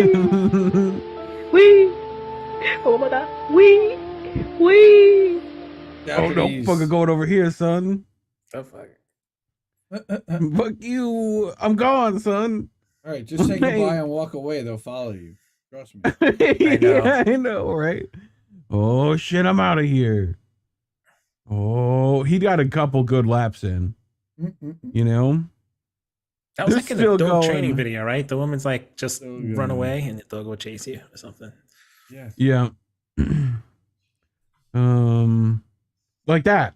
You just walk away, and then he's like, "All right, I mean, I You guess." have to run. You gotta run away and they'll run after you. Oh, that makes sense. Yep. Yeah. Because I think you're playing. What do you do? What do you do here though? When monkey get you, monkey. Yeah, those monkeys are a little joke. Oh, nice. Come on, the music is great. The DDT from the top rope. Nice. I like seeing Hey, that. we're gonna have to take that. You Alpha realize that Doom. YouTube's never gonna allow That for that. just for that. Well, this might get us. That's really funny. We said no standing. Just, ooh. That's really funny. No standing. On the track. Oh, I mean that sucks. The Hoover. What do you do? You're on the subway. You meet this guy. What do you do? Leave him alone. Leave him alone. Leave him alone. What is this outfit though? Wow. What is this? He's going to the This village. feels like You see his Mr. people? Clean got a very interesting role change. That's No, it's- what. Yeah. It's Halloween and he's going as one of the village people. Is that like a pilot Gotcha. hat or something? I guess. Leather pilot, a That's leather New York. pilot's That's hat. a New York subway, right? That was the I leather guess. pilot's hat. Yeah. And the Popeye. E. boots. Heller says Popeye. Got the boots. Popeye. Invite him to your sex dungeon. Oh, dude, this is why an average male joke. This is why women live longer.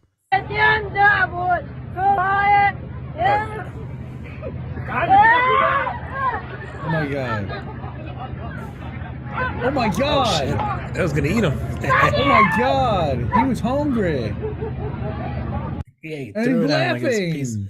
Dude laughing. Yeah. Wow. Okay. What? That was a nice thing to do. Just throw it Right? into a lion. Throw a little Very person friendly. into a It's a good lion. friend. Yeah. Friendships. This is what happens if you didn't throw him on time, though. Oh. Whee! You're supposed to let go. It's like when Thor's drunk, you know. This is just brought because it's always nice to fuck over like a security for some reason. So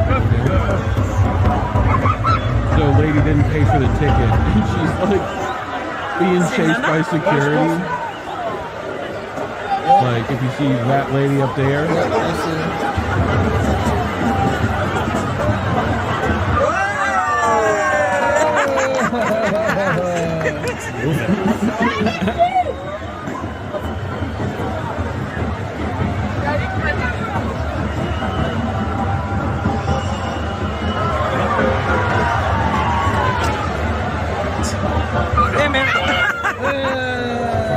C'est Pac-Man!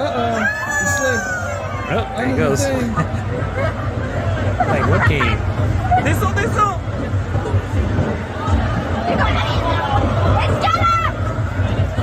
Yeah, you gotta go up now. Yeah, cross. He's tired. He's tired. Corner, he's got cornered. Elle a trop attendu! Sat down. Drawman.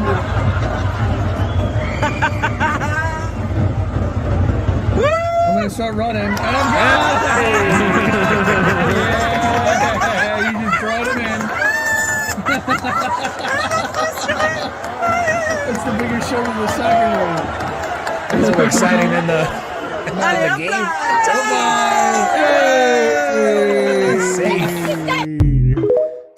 Nice. That's great. Oh, man, I wish that could be going like to happen every game I go to. Every game, you just want that. Game. Like, Hell I would yeah. love to see that. That's great. oh, this one. Oh, he seems safe. Like, watch the fucking rope. Oh no. Oh my god. Oh snap. The dinosaur at the end. By the way, It's like dinosaurs or were some shit. shout out to Dinosaurs, the most real show ever. Yeah, that was not really hooked up to him. He would have Nope. totally died if he had gone. So high wind plus gigantic Christmas bauble. Al sent us this. Boom.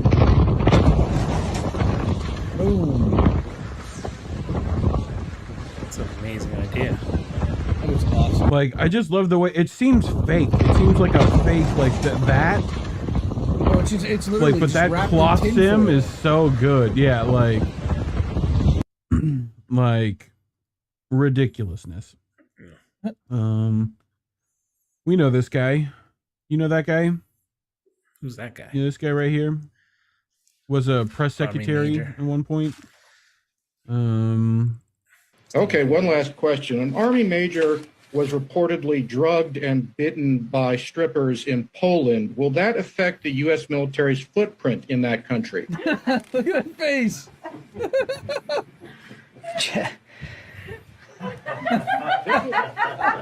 Story. It is a major story, and it happened in Gdansk. Jeff, I don't know anything about that story. I'll have a look at it. I'm not going to take that question, but please take that. Jeff, no, Jeff. Just let me state clearly: we have a strong military relationship with Poland, and we expect to see that continue to grow and to improve. But I don't know anything about this particular item. I did not see that happening at all. What? Oh, sorry. Yeah. Poland's got the Nazis. No. I'm sure Poland has no choice that we have a military presence in Poland. I'll take shit white people do for 1,000, Alex. God. Jump into a barbed wire trampoline. Oh. Hi, I'm Johnny Knoxville. And welcome to This Shit's Jackass. Dumb. Welcome, I'm the idiot. Say post this episode of Doing Stupid Things. Oh my god. 3, 2, 1.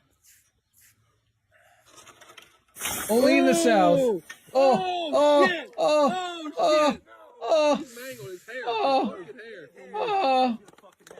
Oh no. Why? Look at everybody with the cameras.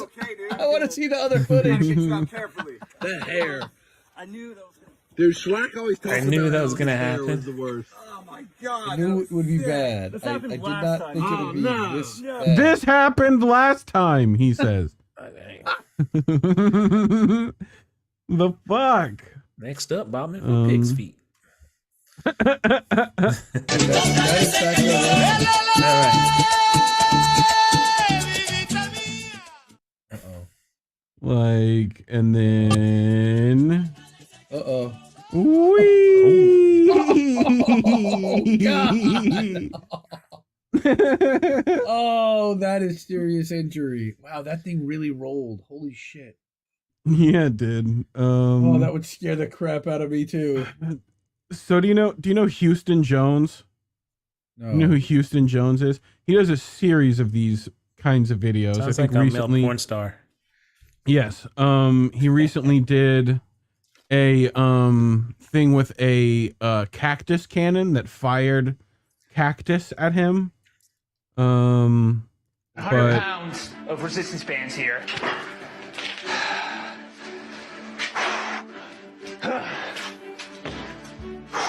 Looks like he just did that. Oh my god.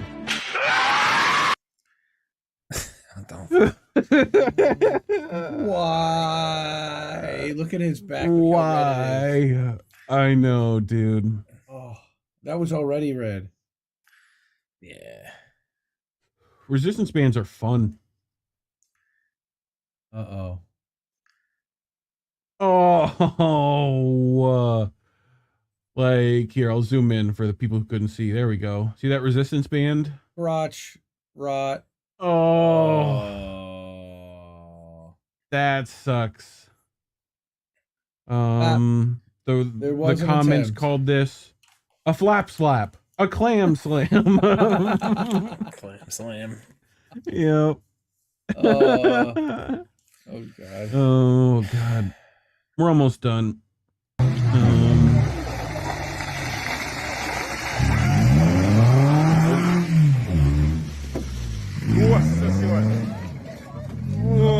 Oh, man. Uh-oh. Uh-oh. Whee! I just love that he missed the first car. You know? Drifted, right? Ai, Jesus. We're back in Brazil. You ever see the one where like the car like misses, but like almost misses his exit, and it goes from like the left lane into the exit, and it causes like all these like freaking pile up, and it just gets off the exit. I'm like, oh my god, man. Kind of like this.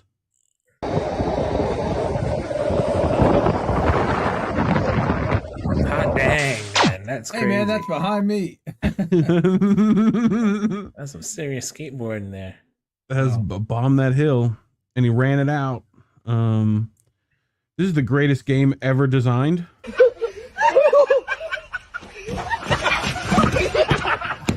Damn.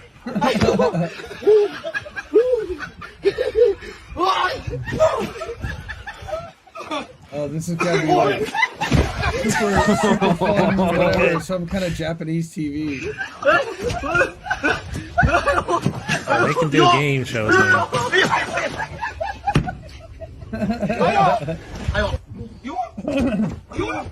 Japan does know how to do game shows. This is great. I love this. Like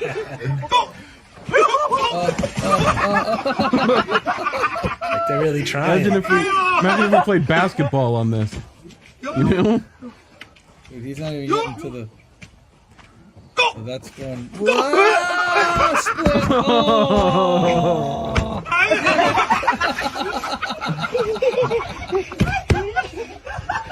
All the other dudes laughing at them. Getting better. He's got it down.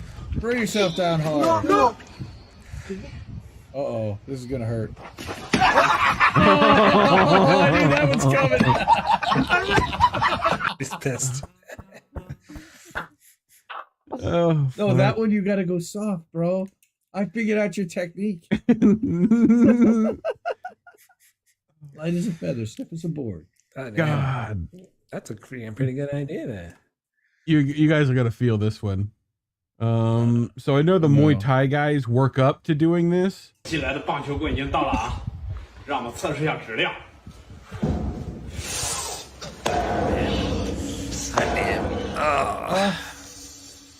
He's done. Yeah, he's good. Yeah, he broke his leg. Oh man. Yeah, he's broken. Look at the limp. Oh yeah, the it's limp good. walk at the end. Oh yeah, that shit's. You want me to break my leg? He didn't. Oh, he yeah, didn't it's quite broken get the real chi down to that leg. And that you know that was with a bang, by the way. I know we're not done, but that was certainly a bang. That was. He was kicking it like this, like this. Sorry, my kickboxer thing. I know, right, dude? That's like when Anderson Silva broke his leg. Oh yeah, you know rough. That was rough. Come on. That was rough. And And 69 online, really? Come on, dude. What is with this spam shit? I mean, 69 is nice. How are they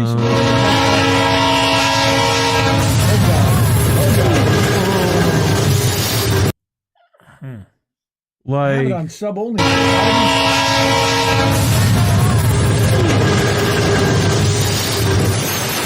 like, dude, Hey, now. buy a lottery ticket.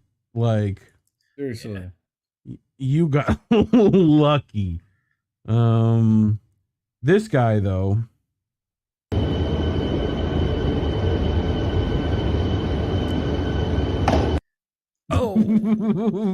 That's what you get. I ain't feel bad. That's what you get. That's what you get. That's you. Here's your sign. We got a Halloween one.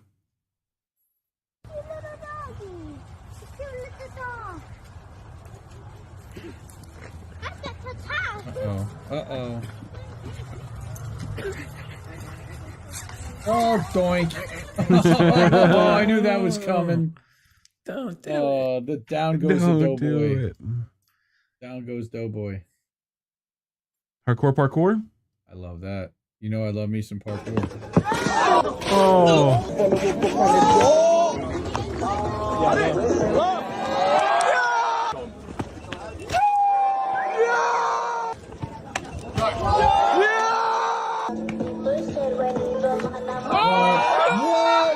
Let's go, let's go, let's go, let's go! Let's go, let's go! Who's gonna mess it up? What? Oh. People are nuts. Kong jump.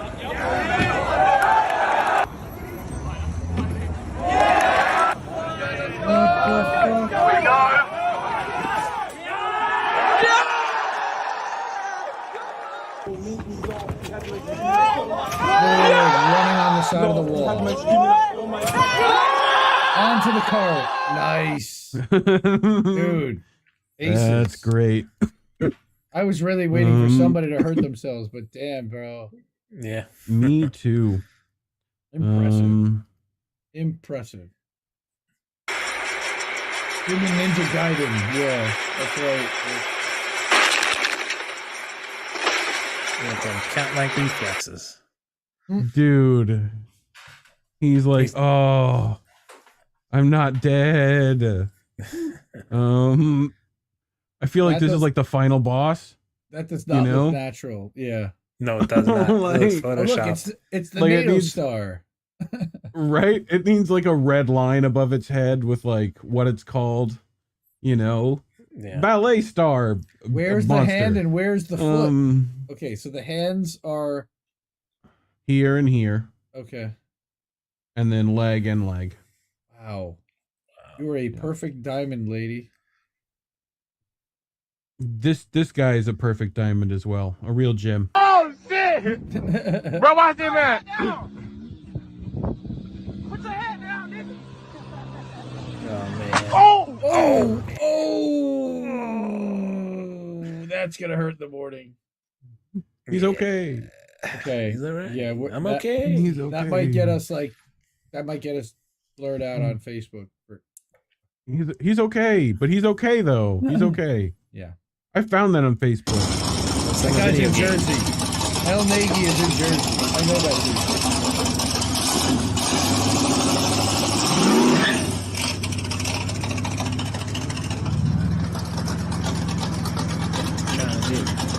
Ace Hardware.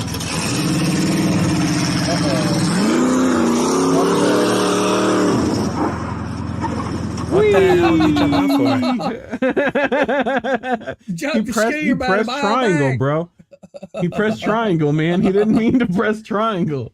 I think there was somebody in the front seat that scared the shit out of him. Went, hey, how you doing?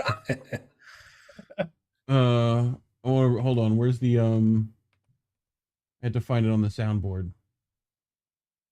What? Oh, here it is. All right. Back it up.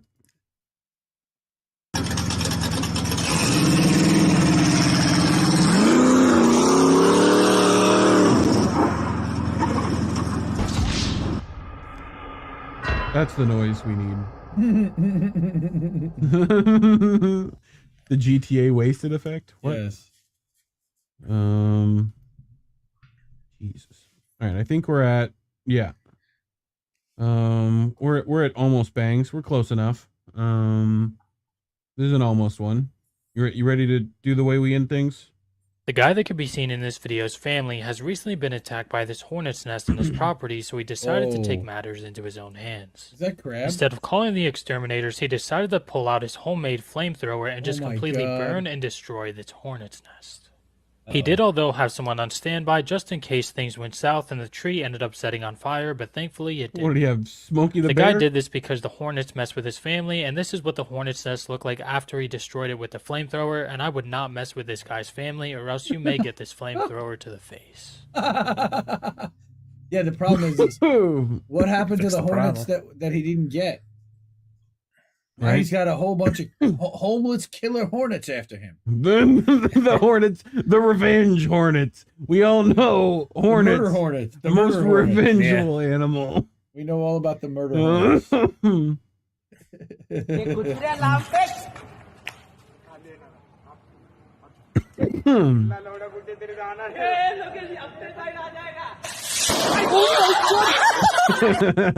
It came back. It came I want back. to see. Whoa, go back. I want to see that again. I need to see that again. Okay. Yes, sir.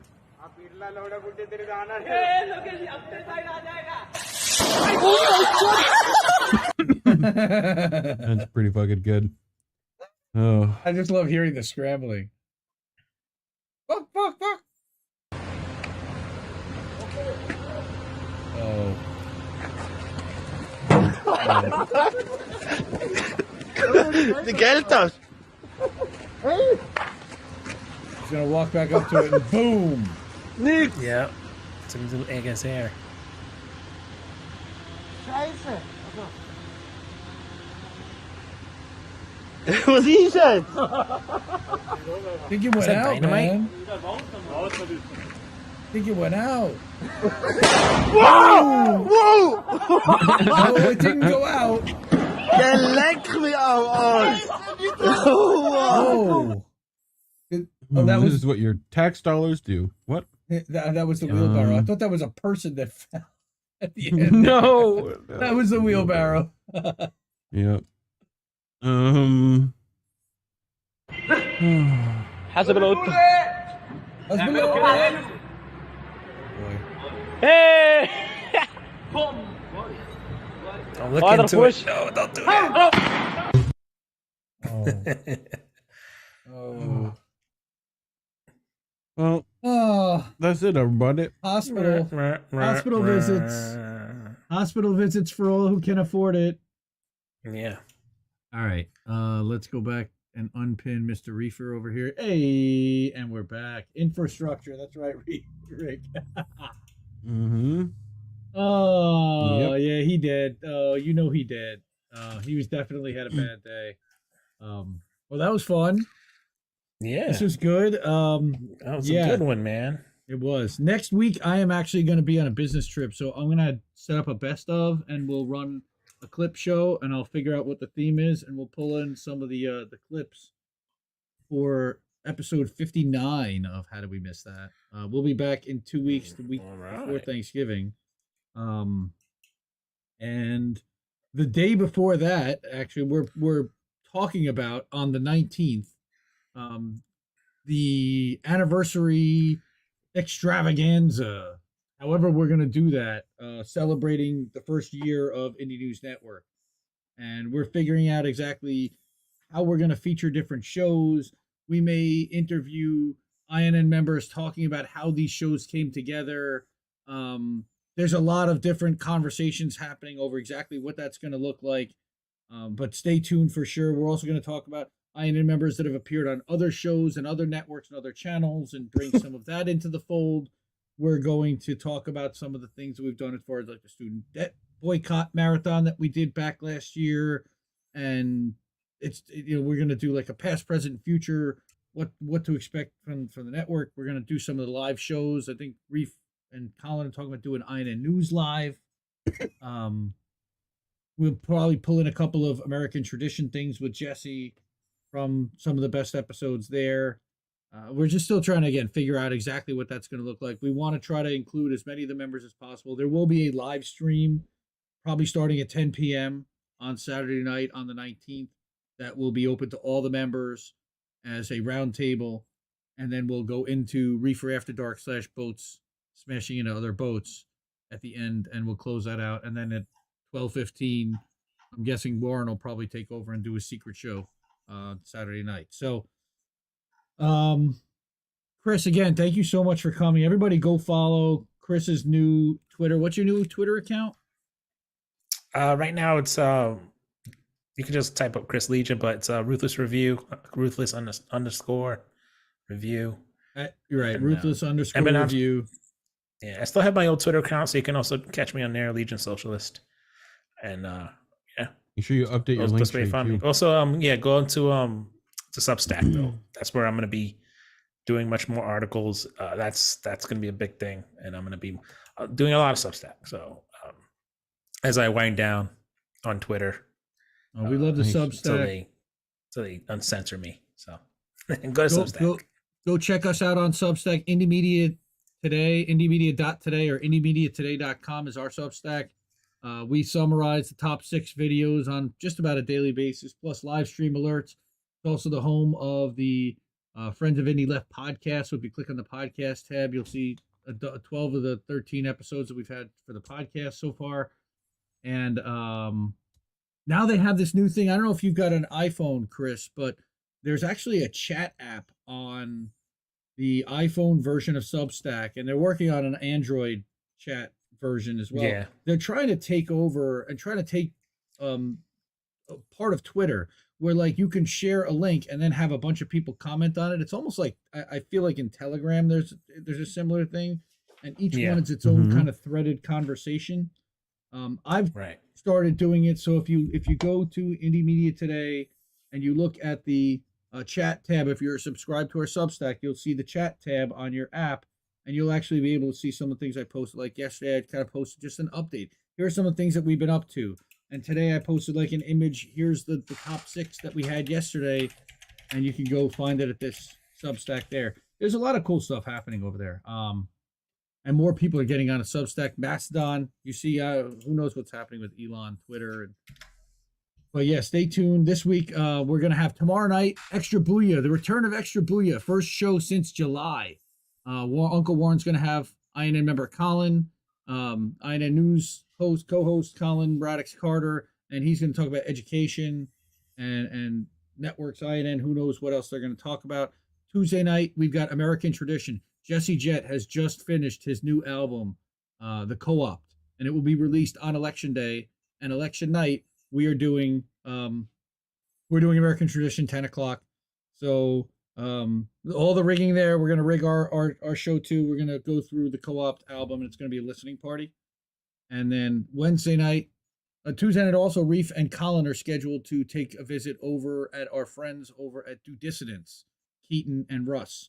And then Wednesday night, Keaton and Russ are going to join Reef and Colin over for INN News. Yes, sir.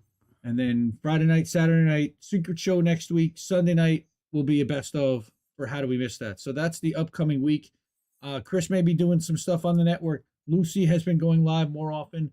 Big Mad Crab, shout out to Big Mad Crab for going live this week and doing the list that made all of Shitlib Twitter melt down. It was great to see everybody's reactions. Hilarious. Yes.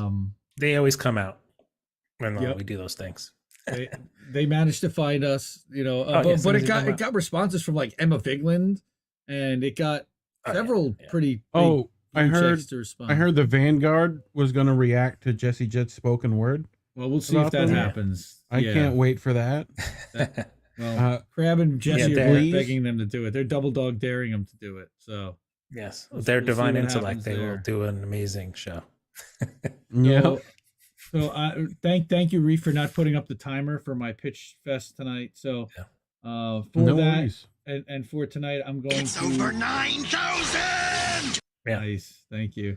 So I'm gonna again say to keep questioning everybody's motivations and thank everybody for coming tonight. And we'll see you next week. And download the podcast. All right, everybody. Don't vote Democrat. Keep listening to what little birds have to tell you. I think I liked it better being blind when I couldn't read between the lines, and when I couldn't see the cracks in the structure that lay bare before me the whole time. I think I liked it better back when I suspended disbelief and swallowed pride.